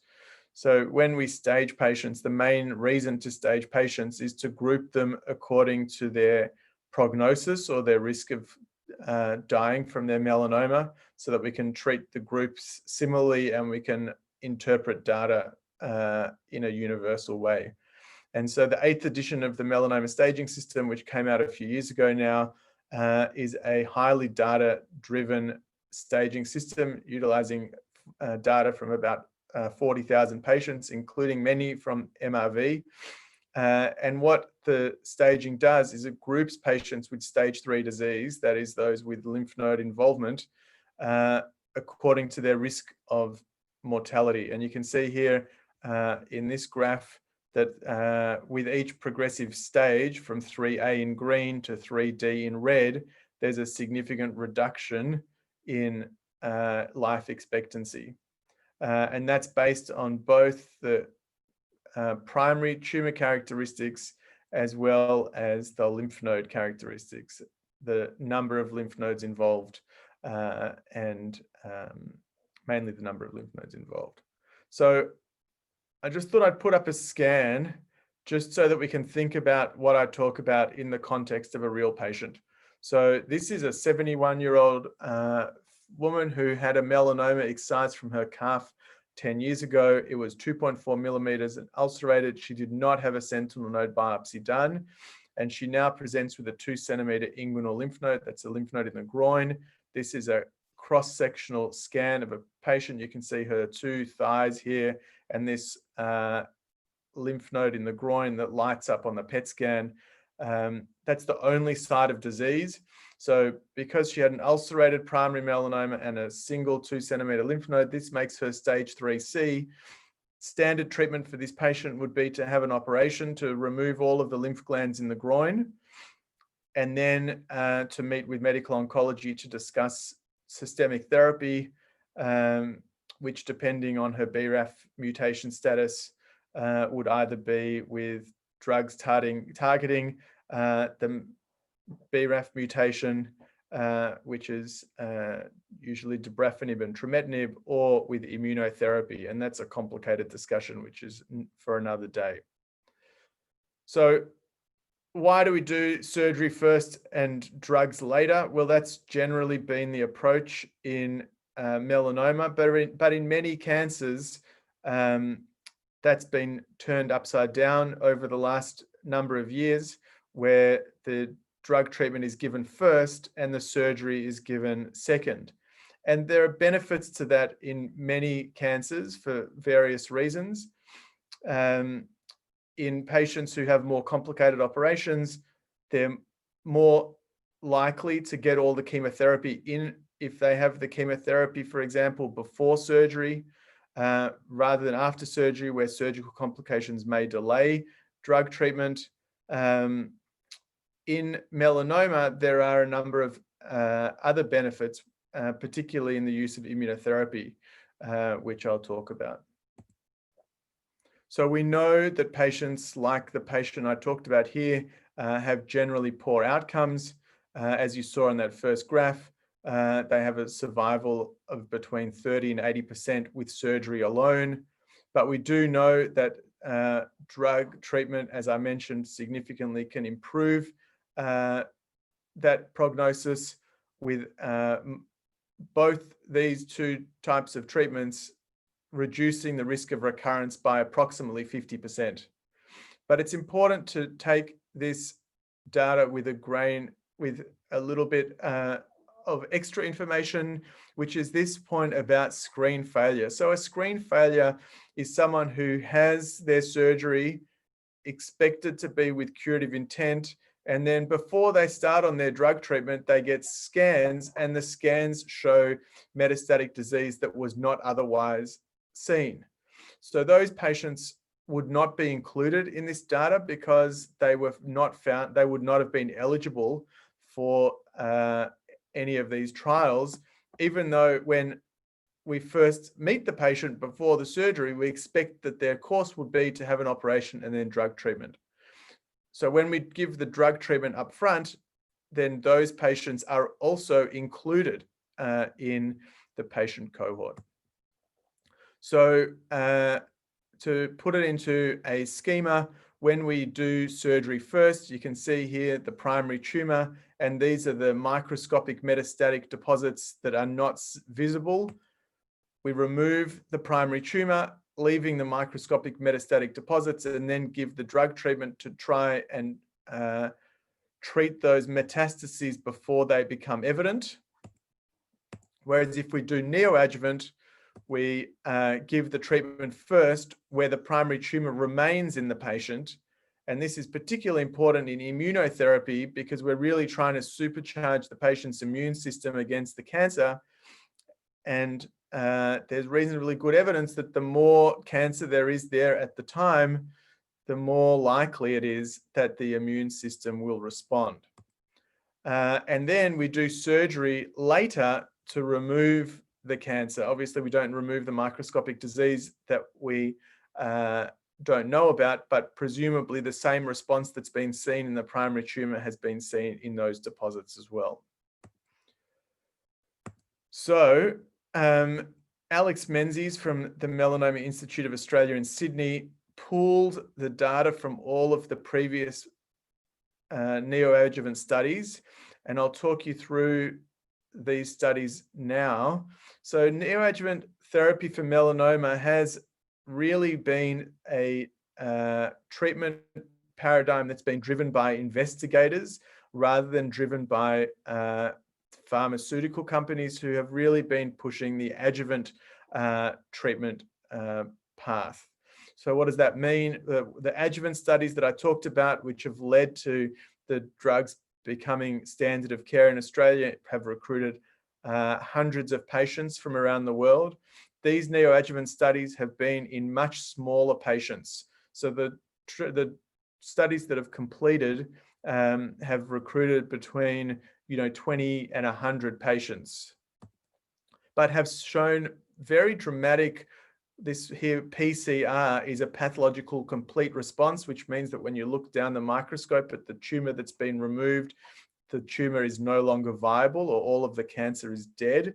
And you can see here pathological complete response rates of between 25 and 58%, which is very impressive given that most of these patients receive very short courses of treatment before surgery. One of, in my opinion, the most important pieces of information that comes out of using neoadjuvant therapy is that at the time of surgery, which in many patients is only 6 or 8 weeks after they start on treatment, you identify important information about their risk of recurrence. If you think about it, when a patient has surgery first and then adjuvant treatment, they start their treatment with no measurable disease. So you actually have no way of knowing whether the drugs are actually doing anything. So for most patients, they receive 12 months of treatment. Most patients will not recur during that time, but you can't really say anything to them about whether or not their treatment over that 12 months has actually achieved anything. By contrast, when you give the drug treatment first and then you take out the tumor with surgery, you are able to assess in that surgical specimen what the drugs have actually achieved. And you can see here from this pooled analysis that when patients received immunotherapy and then had a pathological complete response with a period of follow-up, which is relatively short, only 10 months, but none of the patients had recurred. With targeted therapy, the response rate was, there were some recurrences, but you can still see here this dramatic difference in recurrence-free survival between those in the blue line who had a very good response versus those in the yellow line who did not. And the reason that's really important is because if you give a few weeks of treatment to someone, then do the surgery and identify that actually the treatment has not worked very well, then you might think about other strategies of how you can improve their risk and prevent recurrence in the future. These are theoretical possibilities for the future and not currently treatment. So the melanoma community globally has been quite excited about this concept, and there is an international neoadjuvant melanoma consortium, which many of us are part of, where we have come up with a series of steps and recommendations for how future neoadjuvant trials should be run to allow these to be done in a coordinated manner so that they can be compared one to another. Because until now, the trials were all done independently with different regimens and different time periods from the time of starting to the time of surgery. So there's general agreement now that surgery should happen about 6 weeks or so after treatment starting, with relatively consistent times for tumor tissue sampling. So I'm now going to talk relatively quickly about a few of these trials. The largest trial of neoadjuvant therapy was one that we participated in. Actually, I had this trial open at the Austin Hospital, where we used an intralesional virus, or TVEC, as the injection. This is the largest neoadjuvant study that's been done. We don't use TVEC routinely in Australia. It's really only available on a clinical trial. And the response rates in this study were not as good as with some of the other systemic therapies. The reason I put it first is because it is so far the largest and the only study that's shown an overall survival data. You can see here, this is a study where the control group had no injection versus the study group, which had the injection, and there has been significant improvement in recurrence-free survival, and also not quite significant difference in overall survival. Going on to some of the studies that have used some of the more conventional systemic agents that we are familiar with. This is the OPAS and NEO study, which has not yet reported its final analysis, but it was a study used to identify the optimal sequencing and combination of therapies in the neoadjuvant setting. So different dosing regimens of the combination of ipilimumab and nivolumab prior to surgery.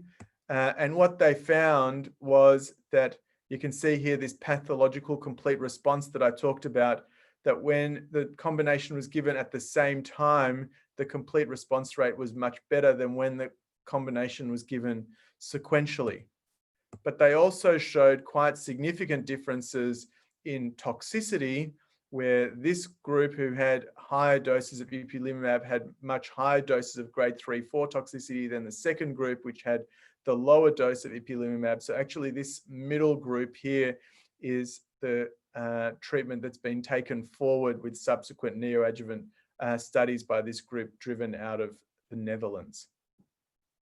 And you can see here, similar to what was shown in Alex Menzies' pool data, patients who achieved a complete pathological response have a much better relapse-free survival than those that did not. So one of the things that I think is really exciting about neoadjuvant therapy is the possibility of tailoring surgery to the pathological response. And that OPAS and NEO has led on to this study called the Prado study, where the patients with stage 3 melanoma received that relatively lower toxicity combination therapy, and at surgery only had the index node resected. So if you think back to my 71-year-old patient with the inguinal node, instead of having all of the lymph nodes removed, which is what we do routinely, only that one single node was removed. And where that node showed a complete response or a near complete response, where less than 10% of the lymph node, 10% of the tumor cells in the lymph node remained viable, no further surgery was recommended. Whereas if they had a partial response or no response, then completion surgery was recommended. So again, I'll stress here that this is preliminary data from a relatively small study, but it is an exciting way that we may well be able to proceed with treatment in the future. So you can see here that in this study, which had 100 patients, half of them had a pathological complete response, and another 11% had a near pathological complete response. So 60% of patients were spared a lymph node dissection surgery. And those patients, so sorry, I'll just mention here that it was very difficult to predict who those patients were going to be based on their scans, which were done after the surgery. And we saw a similar thing to this in the TVEC study. So if you give the treatment and then you repeat the scans again before surgery, we don't necessarily see any change in the size of the lymph node. You can see here that this is lymph nodes that got bigger, lymph nodes that got smaller, and many of the lymph nodes that didn't really change at all, you can see here less than 20% change had complete responses in green.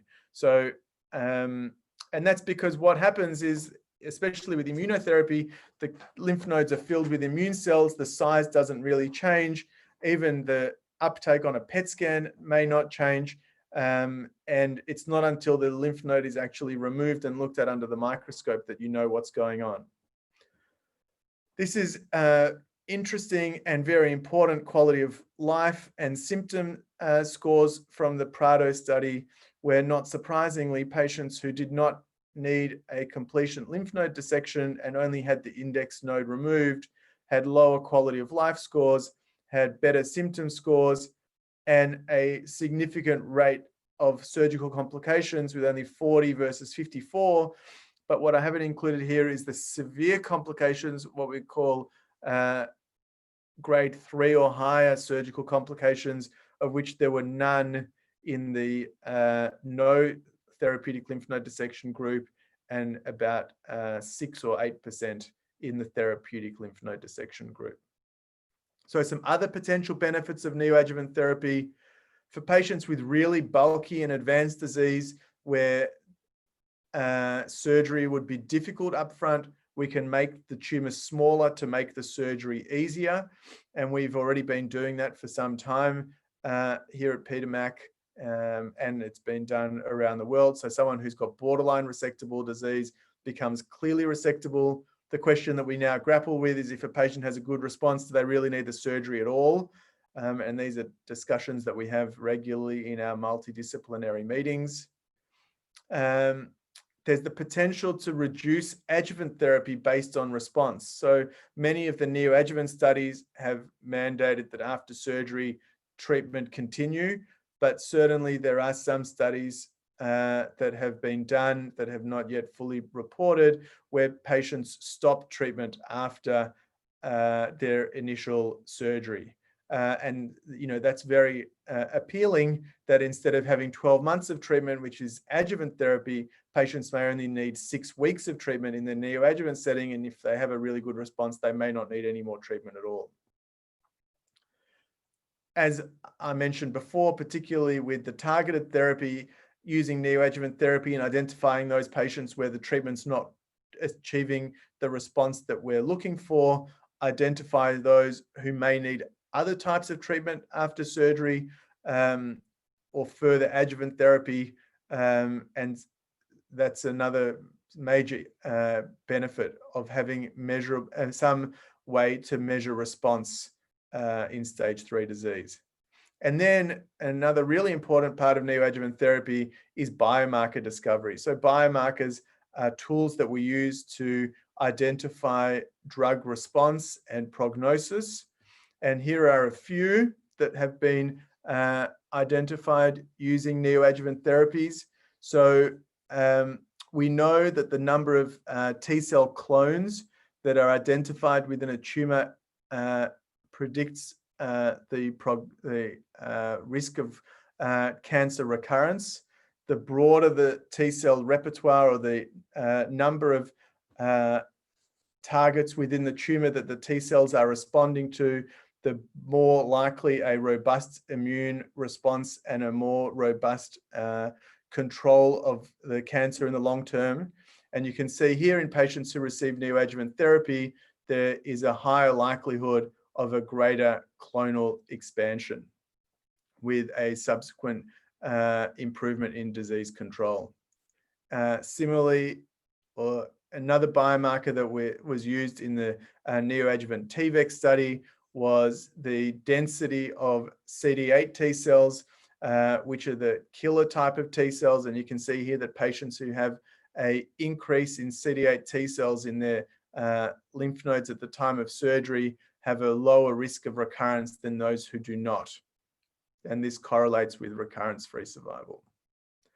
So in conclusion, neoadjuvant therapy is a promising strategy for treating patients with stage 3 melanoma. There is a strong biologic rationale for this treatment. where we treat patients before removing the bulk of their tumor. Pathological response at the time of surgery gives us very important prognostic information, which is very helpful for discussions and communication with patients. And finally, future directions include using this pathological response to tailor the extent of surgery and the type of systemic therapy that patients receive. Thanks. I'll finish there. Happy to take questions.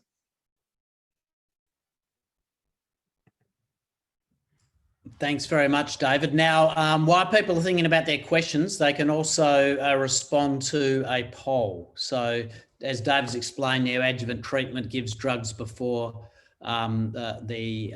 surgical treatment. So we're interested as to whether for you it would be acceptable to have your melanoma surgery delayed in order to undergo neoadjuvant treatment. So it's a this is a questionnaire for David as to how effective you were at sharing your passion for neoadjuvant. Yeah, I'm sorry. I meant to put it up at the beginning and get the change, but I launched into my talk with too much enthusiasm. No, absolutely. And as I put up on the chat, if people look at that, the treatment David's talking about actually was designated the 2020 Breakthrough of the Year by the American Society of Clinical Oncology. So David and his colleagues are not the only ones who are excited about this. So David, this is pretty overwhelming. I'm going to finish the poll actually, and we'll share it with everyone. 96%, yes, fine to have the drugs first and delay the surgery. So that's very interesting. Now there's a couple of questions, David, for you that have come up on chat, both excellent questions. So, what about patients that unfortunately do not respond to the neoadjuvant treatment? They have their surgery, and if the melanoma comes back, will they respond to these treatments if given in the metastatic setting? So that's a really interesting question, and it's one that we grapple with a lot because there's the question of what happens in reality and then what can happen in Australia in the constraints of the PBS. So, I think unfortunately they're not, the answer is different in both of those contexts.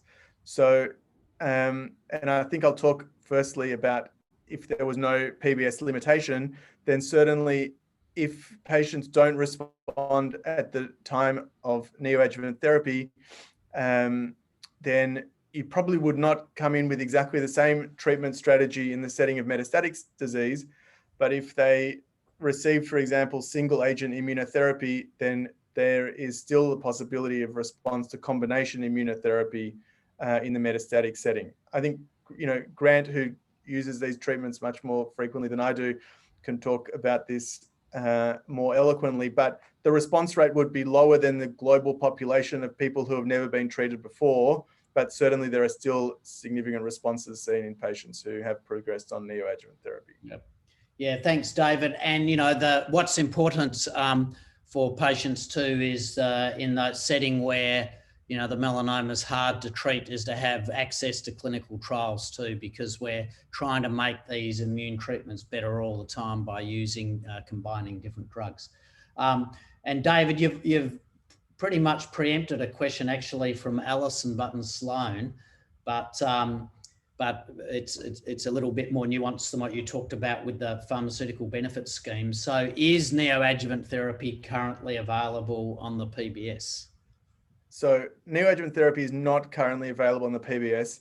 And actually, I don't think that neoadjuvant therapy is standard of care at the moment, because while the data that I showed is very encouraging and the pathological complete response rates are very good, we don't have long-term data on outcomes for these patients. And so I think that at least for the next couple of years, until some of the larger studies, the long-term data is really only available on studies with 20 or 30 patients. And so I think until some of the larger studies read out with more robust follow-up, the patient neoadjuvant therapy should really still only be used in the setting of a clinical trial.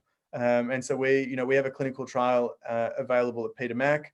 We have used it in some patients with borderline resectable disease, where really it's advanced disease, and so the treatment is given in the advanced context where we're not really sure they're ever going to get to surgery, and even the setting of a good response, surgery is possible. But for the broad patient population, neoadjuvant therapy is not currently standard of care. Great. Well, thanks very much, David. It is a really exciting development. And for those that are interested in the way cancer treatments have evolved, some of you might have read the book, The Emperor of All Maladies, which actually has a whole section on how cancer surgery has evolved from over the years. And I think what David's spoken about tonight is actually the next generation of evolution of cancer surgery, which is to really combine it with these drugs. And as David said, there may be patients that even don't need surgery, which is pretty amazing thought, but we have to wait for more data. Great stuff, David. Thank you very much. Okay, so now we'll move into what for I think many of us is the highlight of the scientific exchange meeting, which is the Young Victorian Melanoma Researcher of the Year. We're going to have some fantastic presentations, followed by the announcement of the successful winner of the prize. And I'll hand over to my colleague, Professor Mark Shackleton, who is Director of Medical Oncology at the Alfred Hospital. Thanks, Mark.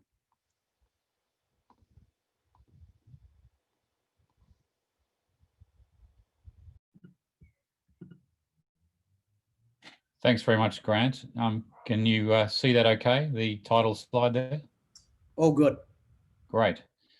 Yeah, so good evening, everyone, and thanks very much for attending this fantastic event and being part of this wonderful community. It's certainly a great honour for me to be part of it all. It's a particular honour, I think, to be overseeing the presentation of this award, which I was actually involved in developing with Morgan's mum and dad, Peter and Julie, who I think are probably dialed in. I can't see their names on the screen here. So, you know, I mean, and one of the reasons I was really enthusiastic about developing this with them was that, I mean, having come up in my training as a clinician and then moving into the research sphere, it's you know, and continuing in that now. I mean, research is really tough. It's a wonderful career path, very rewarding, indeed exhilarating, and the research community gets a lot of benefit just from knowing that they're working on really important questions that have the potential to benefit many people. But the truth is, along the way, it's really tough. The work itself is really hard, often really grinding. Funding is a perennial challenge, and the career path forward, partly because of that, is actually relatively uncertain. So it's incredibly important that along that path that we take time to recognise that work and that effort, and particularly the achievements of those people that have stuck it through and produced results that have been published and well received by the community. And a particular focus that we thought was important for this award was on relatively early career stage researchers, which is arguably one of the toughest phases of all, because there's so much uncertainty ahead for those career researchers at that stage. And so the provision of awards and recognition of achievement is incredibly important at that stage. And so this was the discussion that that I was able to have with Peter and Julie, and we're very excited to present this award in recognition of their daughter Morgan, who I had the additional privilege of caring for when she was a patient with us in the Victorian Melanoma Service at the Alfred Hospital. I mean, Morgan was a really remarkable young woman. from a medical point of view, she certainly had quite a very remarkable, unusual, and incredibly complex set of challenges that she had to deal with. But really was even more remarkable above and beyond that for her approach to it, and her real sort of outlooking, her ability to think, I guess, beyond herself and to consider the bigger picture. And particularly as she was increasingly affected by the physical problems that she had, was to really develop some legacies that would cement her contribution to this field ongoingly. And so on this title slide, I've actually listed a website there that you should all go and have a look at, the Don't Mess with Morgues website. And there's a particular event coming up linked to the initiative that she founded, which is the 30th of January Check for Spots Day, that I'd encourage you all to support. So it's a great pleasure to introduce this award and to present it this year, which will be the second awarding. The award includes both a plaque of recognition, as well as a cash prize, which is always appreciated, particularly by young researchers. So without any more further ado, I think we'll get into the presentation of the top 3 ranked applicants for this award. The eligibility criteria, as I've said, broadly include early career research stage, and that the research had to be presented in a public forum within the last couple of years. And as was the case last year, in 2020, we really had some exceptional applicants who've done fantastic work, and it's a real privilege to present 3 of those this evening. So while I'm introducing the first, I'll stop sharing, Grant, and I might get you to start to load up the video. So our first applicant is Prachi Bhave. Prachi is an early career medical oncologist, currently working as a melanoma fellow at the Westmead Institute and MIA in Sydney. But last year, when the research was done, she was working as a clinical fellow at the Alfred Hospital, and indeed prior to that, completed her oncology training at Peter Mac. The project that she developed was under the direct guidance of Andrew Hayden, one of our leading oncologists in melanoma around town, and has been selected for presentation in poster form as well as oral presentation at sort of multiple high-profile meetings, and was also recently published in the British Journal of Cancer. So Prachi unfortunately couldn't make the event tonight. She had a clash, but has kindly sent us the video that was taken of her recent presentation to the COSA national meeting, and Grant is about to press the play button to listen to her talk.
So we seem to be having an audio problem.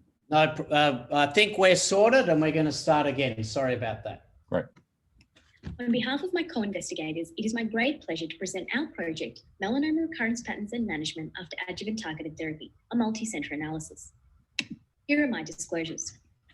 By way of background, we know that both targeted therapy and immunotherapy have revolutionised the treatment of metastatic melanoma, resulting in significant improvements in patient survival.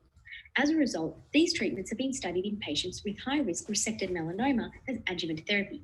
The aim of such adjuvant therapy being to eliminate residual micrometastatic disease that may still be present after surgical resection of stage 3 or 4 melanoma.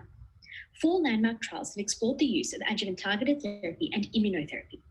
Looking at adjuvant targeted therapy first, the COMBI-80 trial tested adjuvant dabrafenib and trametinib versus placebo in patients for 1 year after surgery. The trial met its primary endpoint of relapse-free survival with a hazard ratio of 0.49. Thus, adjuvant dabrafenib and trametinib is a suitable treatment option in patients with resected BRAF mutant stage 3 melanoma. Now let's briefly turn to the 3 key immunotherapy trials. The EORT3 trial compared adjuvant ipilimumab 10 milligrams per kilogram to placebo. The trial demonstrated an improvement in both relapse-free survival and overall survival with a hazard ratio of 0.72, thus demonstrating that adjuvant immunotherapy does have a role to play in the treatment of high-risk resected melanoma. However, toxicity rates were very high, and thus adjuvant single-agent ipilimumab is not used in routine clinical practice. The CheckMate 238 trial compared nivolumab 3 milligrams per kilogram to ipilimumab 10 milligrams per kilogram for 1 year, and importantly included both resected stage 3 and resected stage 4 melanoma patients. The Keynote 054 trial studied pembrolizumab versus placebo in patients with resected stage 3 melanoma. Both of these trials found an improvement in relapse-free survival with 1 year of adjuvant anti-PD-1 therapy with a hazard ratio of 0.5 to 0.6. And so, adjuvant nivolumab or pembrolizumab are both potential treatment options for patients with resected stage 3 melanoma, regardless of BRAF status. Putting this together, we can see that both adjuvant targeted therapy and immunotherapy reduce the relative risk of relapse by about half or 50% in patients with high-risk resected melanoma, with overall survival data currently being immature. Now, to put our study into context, I'll briefly discuss the adjuvant therapy options that are currently available in Australia, as this is constantly evolving. Despite the adjuvant trials being relatively recent and only published in the last 1 to 2 years, the impressive results have led to both dabrafenib and trametinib and immunotherapy recently being listed on the PBS. Dabrafenib and trametinib was listed in November 2019, nivolumab in March of this year, and pembrolizumab just a few weeks ago on the 1st of September. To make treatment decisions for a patient, we first check their BRAF status. If a patient is BRAF wild type, we are left with 3 options, either adjuvant single-agent anti-PD-1, a trial, or observation. If a patient is BRAF mutant, we have the choice between anti-PD-1 or targeted therapy. Currently, the choice between these 2 agents comes down to individual treating clinician and patient preference. And this is where our study comes in. One of the factors that may help clinicians choose between adjuvant targeted therapy and immunotherapy in BRAF mutant patients is knowledge of what happens to patients if they recur after adjuvant therapy, such as how do patients respond to treatment at recurrence and what are their survival outcomes. Currently, there is little evidence on this topic. One retrospective study at ASCO in 2019 presented data on patients who relapse after adjuvant immunotherapy. However, there is currently no data on what happens to patients who recur after adjuvant targeted therapy. Our study sought to answer this question. We hypothesized that patients treated with adjuvant targeted therapy remain sensitive to immunotherapy at relapse, and our aims would determine the response rates, outcomes, and survival of patients who relapse after adjuvant targeted therapy. We performed an international multi-center retrospective cohort analysis. Patients with resected stage 3 or 4 melanoma with recurrence after single or dual agent adjuvant targeted therapy were included. Data was collected on baseline melanoma characteristics, adjuvant targeted therapy, melanoma recurrence, and subsequent therapy. The Kaplan-Meier method was used to create survival curves, and comparisons between survival curves were made with log-rank test. Cox regression was used for multivariate analysis, and all statistical analyses were performed on SPSS. Moving to our results, 21 international centres participated in our study, with 85 patients being included in the final analysis. This table summarises the baseline patient characteristics in our study. As can be seen, there was a slight male predominance of 56%. Median age at time of diagnosis of resected stage 3 or 4 melanoma was 47 years. The majority of patients had primary cutaneous melanoma, and 88% had a BRAF V600E mutation. 48% of patients were from Europe, with the rest from Australia or the US.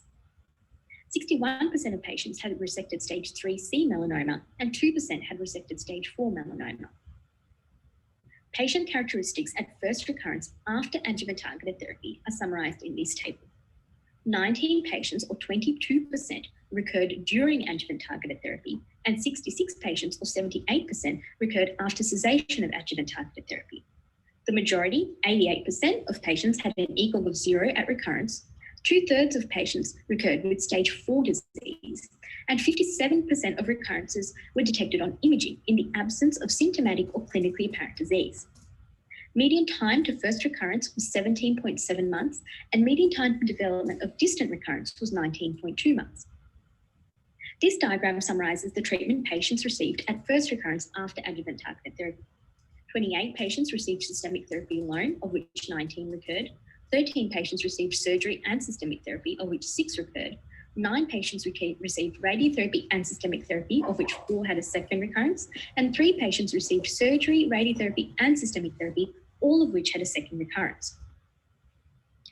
58 patients, or 68% of the total cohort, received immunotherapy or targeted therapy as first-line systemic therapy, either at first or subsequent recurrence, and had disease that was assessable for response, with response being deemed assessable if patients had measurable disease. Response rate to anti-PD-1 plus or minus a trial agent was 63%. Response rate to ipilimumab-nivolumab combination was 62%. Response rate to targeted therapy as a re-challenge was 25%, and response rate to single-agent ipilimumab was 10%. Median overall survival from date of first recurrence for all patients was not reached. 2-year overall survival for all patients from date of first recurrence was 71%. 28 patients, or 33% of the cohort, had died at census, all due to melanoma. 2-year overall survival varied by drug class received as first-line systemic therapy, as shown in this Kaplan-Meier curve. 2-year overall survival was 92% for ipilimumab and nivolumab combination, 84% for anti-PD-1 plus or minus a trial agent, 49% for a re-challenge of targeted therapy, and 45% for single-agent ipilimumab, with a significant p-value of 0.028. Of note, no significant difference in overall survival occurred between patients who relapsed during versus after adjuvant therapy, or for patients who had single or dual agent adjuvant targeted therapy, or for patients who recurred either with local, regional, or distant disease at first recurrence. To our knowledge, this is the first study to report the response rates of BRAF mutant melanoma patients to subsequent therapy following relapse to adjuvant targeted therapy. The response rates of patients to ipilimumab and nivolumab combination was 62%, and response rate was 63% to anti-PD-1 based immunotherapy, demonstrating that patients treated with adjuvant targeted therapy remain sensitive to immunotherapy. 2-year overall survival was 92% with ipilimumab-nivolumab combination and 45% with ipilimumab monotherapy. These results compare favourably to the metastatic treatment-naive setting. For example, the landmark CheckMate 067 trial demonstrated response rates of 67% to ipilimumab and nivolumab combination and 37% to nivolumab monotherapy in BRAF mutant patients. Also, 2-year overall survival in CheckMate 067 was 63% to ipi-nivo combination and 43% to ipilimumab monotherapy. In patients with metastatic melanoma, response rates to second-line single-agent anti-PD-1 after first-line palliative targeted therapy is 25%. This is significantly less than the response rates of 37% seen in the first-line setting in BRAF mutant patients. This reduced efficacy after prior targeted therapy is why some clinicians advocate for immunotherapy to be given in the upfront setting in the metastatic disease, and this reasoning is often extrapolated to the adjuvant space. However, our study suggests that the response rate to immunotherapy after prior adjuvant targeted therapy is not diminished when compared to the first-line immunotherapy in the metastatic setting. Patients treated with targeted therapy in the metastatic setting are treated continuously until disease progression and are therefore likely to be truly BRAF/MEK resistant, unlike patients who are treated with adjuvant targeted therapy. This lends support to the notion that the biology and immunogenicity of disease that recurs after completion of targeted therapy may be different to disease that progresses during targeted therapy. Limitations of our study include the retrospective nature of data collection and the associated biases with this, as well as the small sample size. Despite including 21 international sites, we were only able to recruit a modest number of patients, although this is expected given the relative infancy of adjuvant therapy in melanoma and the necessity to include BRAF mutant patients in our study. Also, measurement of response to subsequent therapy was performed by a patient's overseeing clinician rather than the centralised review. Thus, heterogeneity in timing of tumour assessment and response evaluation would have occurred, the exception to this being, of course, patients enrolled on a clinical trial. To conclude, our study suggests that patients who relapse after adjuvant targeted therapy respond to subsequent immunotherapy at comparable rates to the first-line or treatment-naive setting. And therefore, when deciding between adjuvant immunotherapy or targeted therapy in BRAF mutant patients, clinicians should consider targeted therapy as an option that may not diminish the chances of response to subsequent immunotherapy. Further data on this topic is likely to become available as adjuvant therapy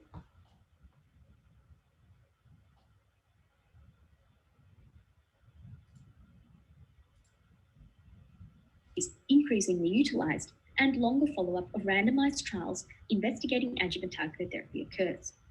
Ultimately, decisions about adjuvant therapy for BRAF mutant patients should be made on an individual basis, where the choice between immunotherapy and targeted therapy takes into consideration potential toxicities, costs, and patient preference. I would like to thank the CLOSA ASN Organising Committee for inviting me to present my research work today. Thank you for listening to this presentation, and I look forward to answering any questions during the live session.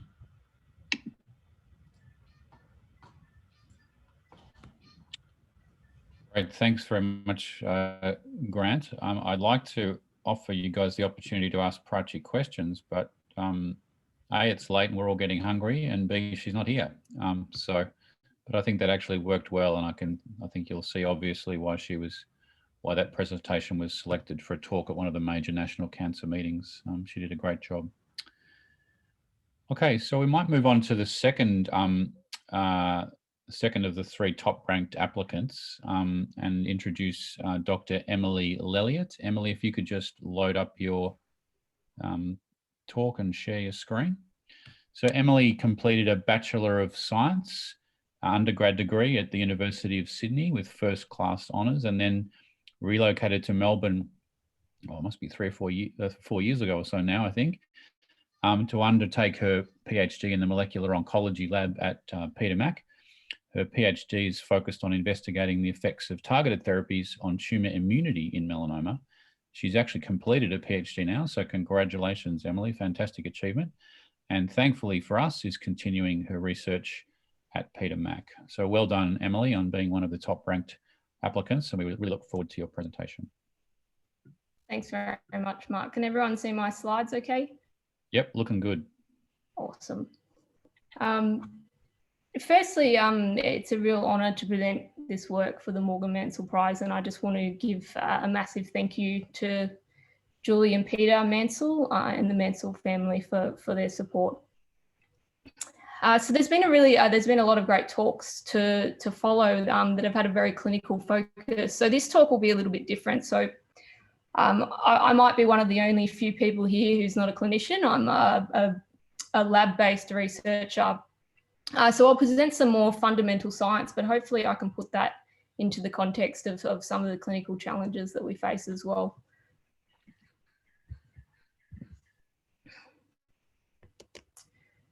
So we just wanted to start by highlighting the progress that we've made in the treatment of metastatic melanoma in what's, in research terms, a very, very short time. So this is a cancer that's never responded well to chemotherapy, and which less than 10 years ago had next to no effective treatment options and a 5-year survival rate of only around 9%.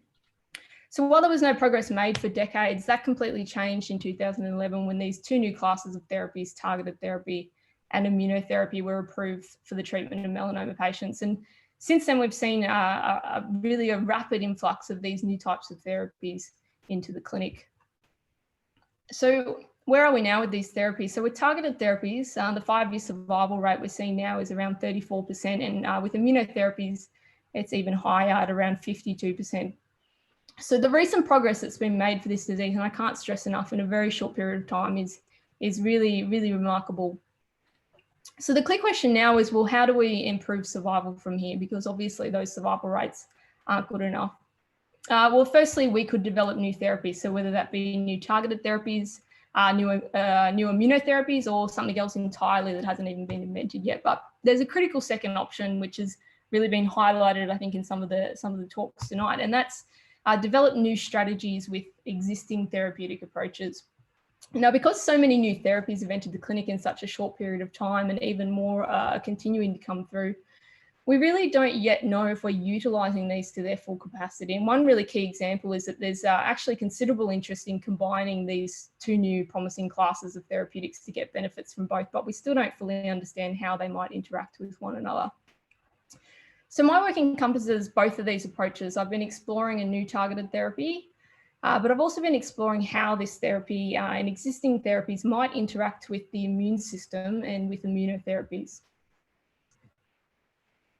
So to study these therapies in a lab-based project, we use preclinical mouse models. So the specific mouse model I've used in most of my studies was developed and characterized in our lab. And importantly, what we showed with this model is this model of mouse melanoma is that it behaves very similarly to BRAF mutant human melanoma, which is a very common subtype of melanoma.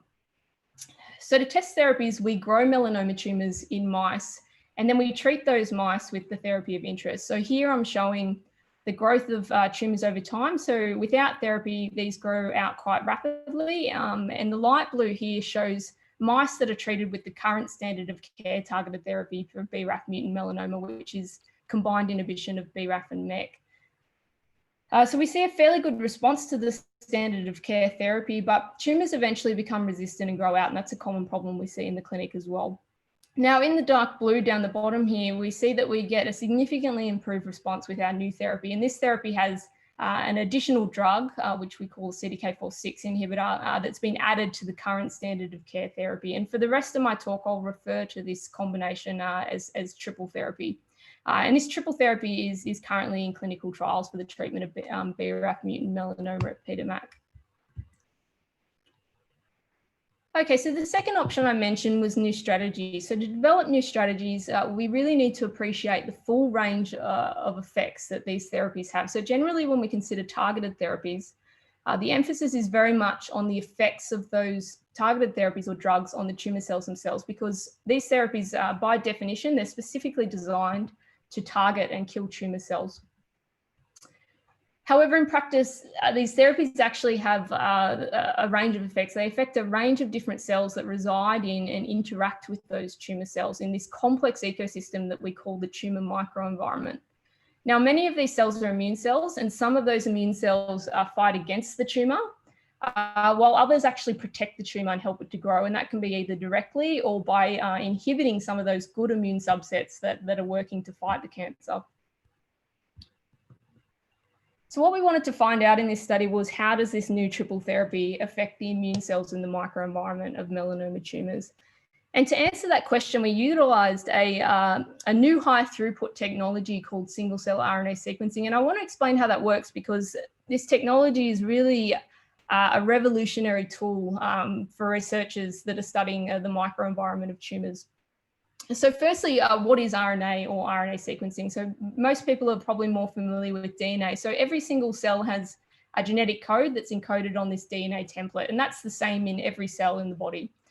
RNA, on the other hand, is different in different cells, and it's generated by copying various different parts of this DNA template. So what makes one cell different from another isn't its DNA, as that's always the same. It's actually which parts of that DNA template the cell chooses to copy. And so it's this RNA that really dictates the cell type and the function. And this means we can identify different types of cells and their function by examining the genetic sequence of their RNA. So how do we do that for individual cells in a tumour? Well, first we collect the tumour we want to analyse. We then isolate the cells that we're interested in analysing. So in my case, the immune cells.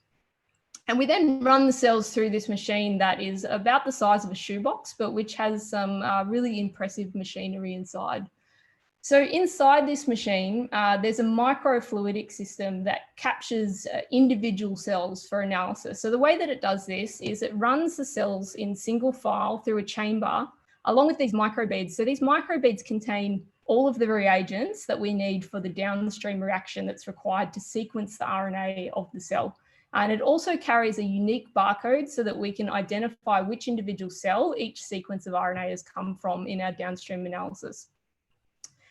So these are run through a chamber in an aqueous or a water-like solution that's then passed through a stream of oil.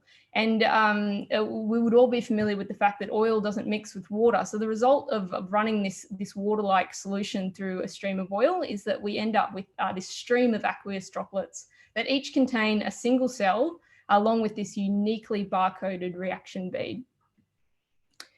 And just to show you what that actually looks like in real time at a microscopic level, here you can see the cells coming in through this chamber here. The beads are coming in through this chamber here, and the resulting product of running it through this oil stream is that we get those aqueous droplets that all contain a single cell that's uniquely barcoded. So now, using this technology to answer our question, first we establish tumours and then we treat the mice for a week with either vehicle control, so that's like a placebo. So these mice are essentially untreated, or the triple therapy. We then collect the tumours and then isolate the immune cells for our single cell RNA sequencing. And eventually what we end up with is some sort of digital snapshot of the immune cells in the tumours, with each of these dots representing a different cell. And you can see straight away that there's some clear changes in the immune populations when we treat mice with the triple therapy, which is here on the right, compared to those vehicle untreated controls. So I'll just highlight a couple of the key things we found in this study. Firstly, we get an increase in T cells with the triple therapy. So this is these blue subsets here, which David mentioned. These T cells are really considered the key immune cells that eradicate cancer cells, and high levels of these in tumours are generally associated with better prognosis. And that's quantified down here along with a fluorescent image, which is another way that we look at the microenvironment. Now, interestingly, in a parallel study I did during my PhD, we also showed that this drug actually changes the type of T cells as well. So most notably, it increases these memory-like cells. So they can survive for long periods of time and protect from tumour progression over the long term. So they're the good cells you want to see in a tumour. Simultaneously, the drug also decreases some of these bad or immunosuppressive cells, which I mentioned earlier. So we also see a decrease in another type of immunosuppressive subset, and it's this red cluster down the bottom, known as myeloid-derived suppressor cells. So these changes that we're seeing with the triple therapy are quite favourable to enhancing anti-tumour immunity. However, in addition to those favourable effects, we also see a decrease in some of the good immune cells. So these clusters in green, which are what we call antigen-presenting cells. And these cells are known to be really important in supporting a good anti-tumour immune response. So because those were so important, I wanted to look whether we could adjust the dosing schedule to somewhat protect those cells from being depleted. Now, in interest of time, I'm just going to skip over this slide very quickly.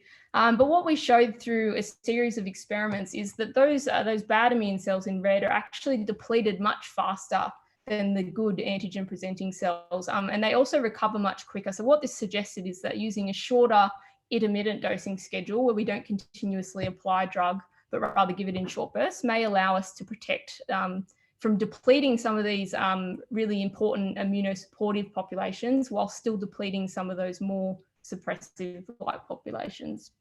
So to finish up, I just wanted to again put this slide up as a reminder of how fast the treatment landscape has moved in melanoma. So with dozens of new therapies entering the clinic,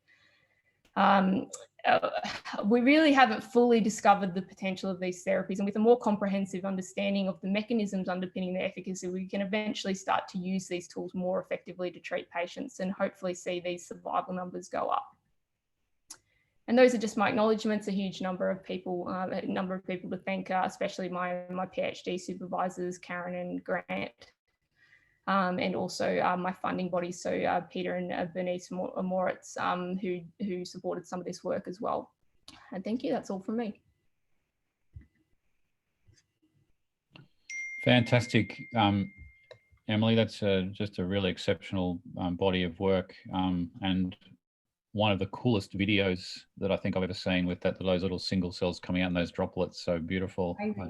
You need to send me that video so I can use it in my talk. Absolutely. Yes, fantastic. I will do. It's incredible technology, so it's really cool to see it in real life. Yeah, fantastic. So look, in the interest of time, I'm going to spare Emily having to answer questions, although I'm sure she'd somehow, that she would be findable somehow, and would be happy to answer questions in some other format. So if you've got something that you really, a burning question you really want to ask, then please submit that question to the chat or through MRV, and we'll get back to her, and she'll be able to answer it for you.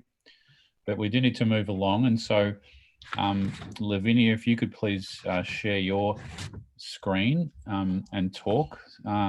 So the next of the top-ranked applicants for the award is Dr. Lavinia Tan. Lavinia obtained her medical degree from Melbourne Uni, and then went on to complete specialist training in medical oncology, and is now undergoing sort of fellowship and more advanced research training at the Peter Mac, mostly focused on lung cancer. She's in fact currently a PhD candidate in the molecular biomarkers and translational genomics lab at Peter Mac. And it feels sad, Lavinia, that we've lost you to lung cancer, because you did some absolutely fantastic work, really, incredibly important work in melanoma, which I think is going to be the subject of your talk this evening. So over to you. Yeah. Thank you so much for giving me this opportunity to present our research here today. So this research has been published. It's entitled Prediction and Monitoring of Relapse in Stage 3 Melanoma Using Circulating Tumor DNA. Brief background, but I think David has probably gone through this a bit. So we know that patients with stage 3 melanoma represent quite a heterogeneous population of patients, and surgery phase is usually the mainstay of treatment, usually resection of the primary melanoma and or the regional lymph nodes. However, we can see on the graph on the right that a significant proportion of patients still remains at high risk of relapse and even death.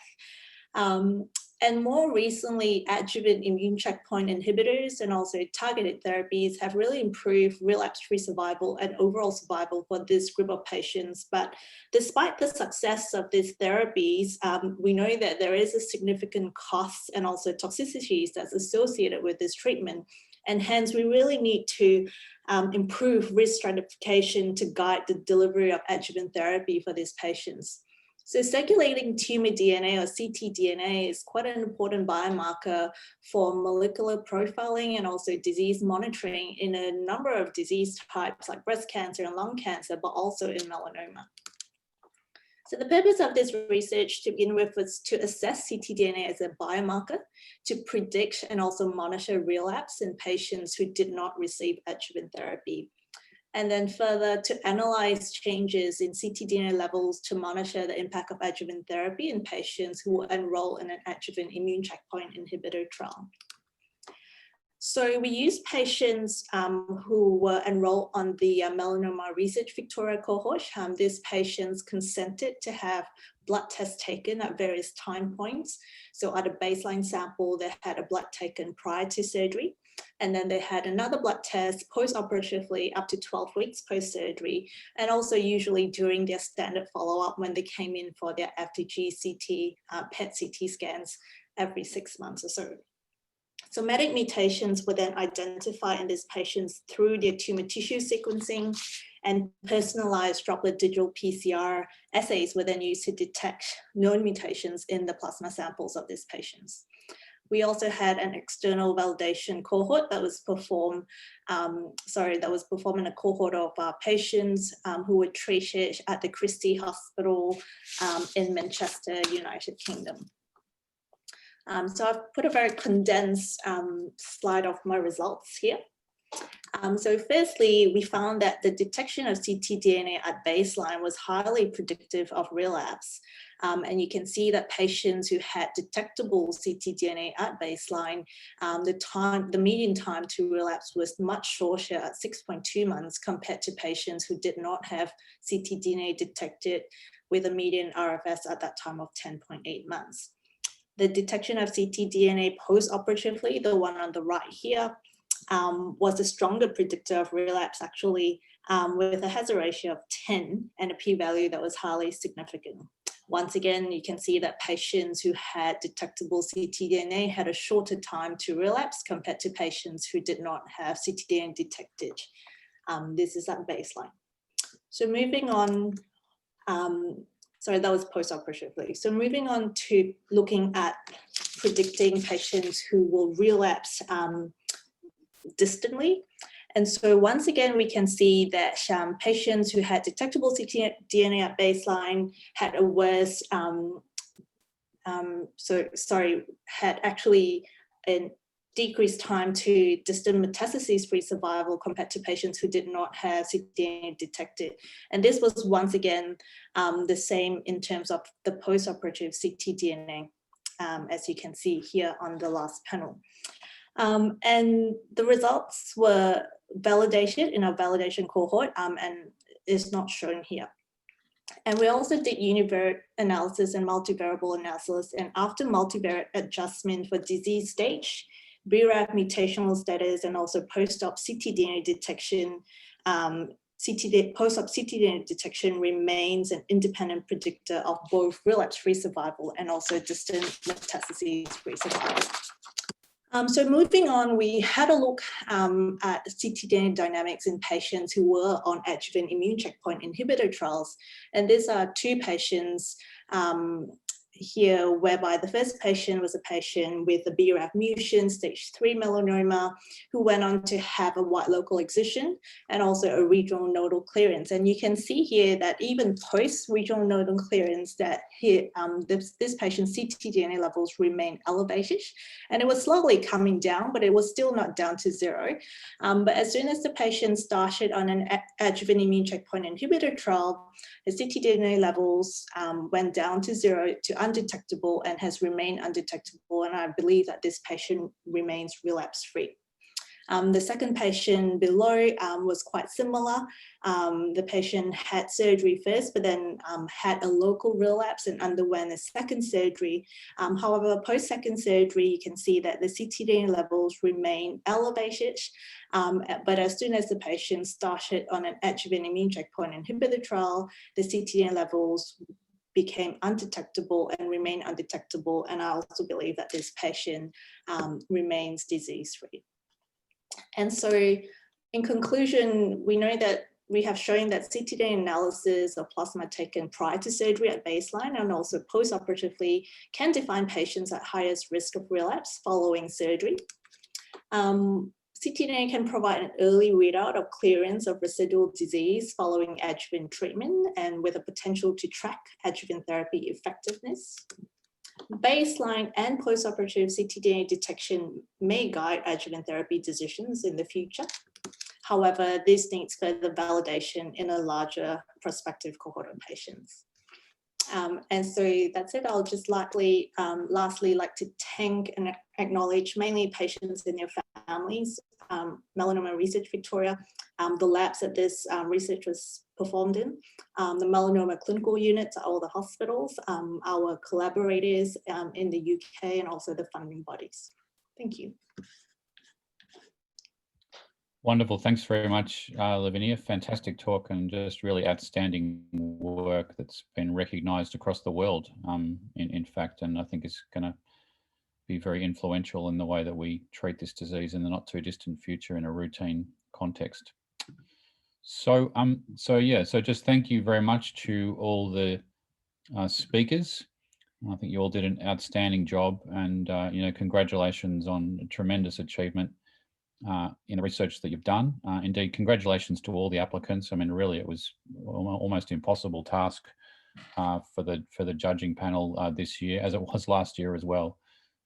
Really, there's a tremendous, just tremendous talent out there amongst our research community, you're all remarkable young people, and we really strongly encourage you to keep up the good work. I'd also like to thank the judging panel. I actually wasn't part of the judging panel, but there's a fair bit of work goes on behind the scenes in evaluating all the applications and making the decision around the top three as well as the winner. So thank you very much to the judging panel for their work. Also particularly to Tori Ma, Victoria. Ma is the head of the Victorian Melanoma Service at the Alfred Hospital and indeed oversees the whole Morgan Mansell Award program. Mostly, of course, is to thank Peter and Julie Mansell for their wonderful support of this award. They're certainly quite remarkable people that I've had the good fortune to get to know pretty well over the last few years. And thank you very much for your ongoing support of this. And actually, mostly I'd like to thank Morgan herself, who really ultimately is the inspiration for this, and I think would be incredibly pleased to see the quality of young talent that is coming through our system, that is and hopefully being inspired by her story and the contribution that she's made that comes in this award. So it just remains then to announce the winner of the 2020 Morgan Mansell Award for Young Victorian Melanoma Researcher of the Year. And it is Dr. Emily Lelliott. So congratulations, Emily. You can all put up your hand clap signs on the Zoom. It feels strange not to give you a clap right now, but congratulations, a wonderful, wonderful body of work. And we're very happy and pleased that you're the recipient of our 2020 award. Well done. Thank you, everybody. It means the world to me. Great. So that plaque will be coming to you, and I think it comes with a check as well. So well done, congratulations. So that draws us to the conclusion of this part of the of this evening. I'll now stop sharing, and I'll hand back to Grant to wind up. Thanks very much, Mark. And yeah, I'd also like to join and thanks to Peter and Julie for making the award possible. Congratulations to Emily. Didn't we see such a feast of fantastic talent in science that's really going to help patients now and in the future presented there. So just in winding up, we had real cutting edge science tonight the whole way along. The artificial intelligence with teledermatology, the transformation of our healthcare system, the way that telehealth is coming along, and the important message that we have to make sure that works well for patients. The breakthrough of the year for the American Society of Clinical Oncology presented by David, and then 3 researchers, young researchers presenting just wonderful work that is at the absolute cutting edge in the field. And I think we have to feel privileged that so many great people are committing themselves to melanoma research. And I think the future is going to be bright to continue to reduce the burden of this dreadful disease. So finally, thank you for your attendance. Huge thanks to Sonia Mailer for organising tonight. Sonia's on the video. Well done, Sonia. It's challenging putting on these Zoom webinars. And Sonia, thanks so much for making it all possible. And thanks everyone for their support for Melanoma Research Victoria. Over 3,000 patients contributing to the Melanoma Research Victoria activities. You saw some of it tonight. Come forward in some of that wonderful science. So thanks everyone for attending. Look forward to catching up with you next year, and you'll continue to receive information regularly from Melanoma Research Victoria about the activities. So good night everyone, and have a great evening. Thank you.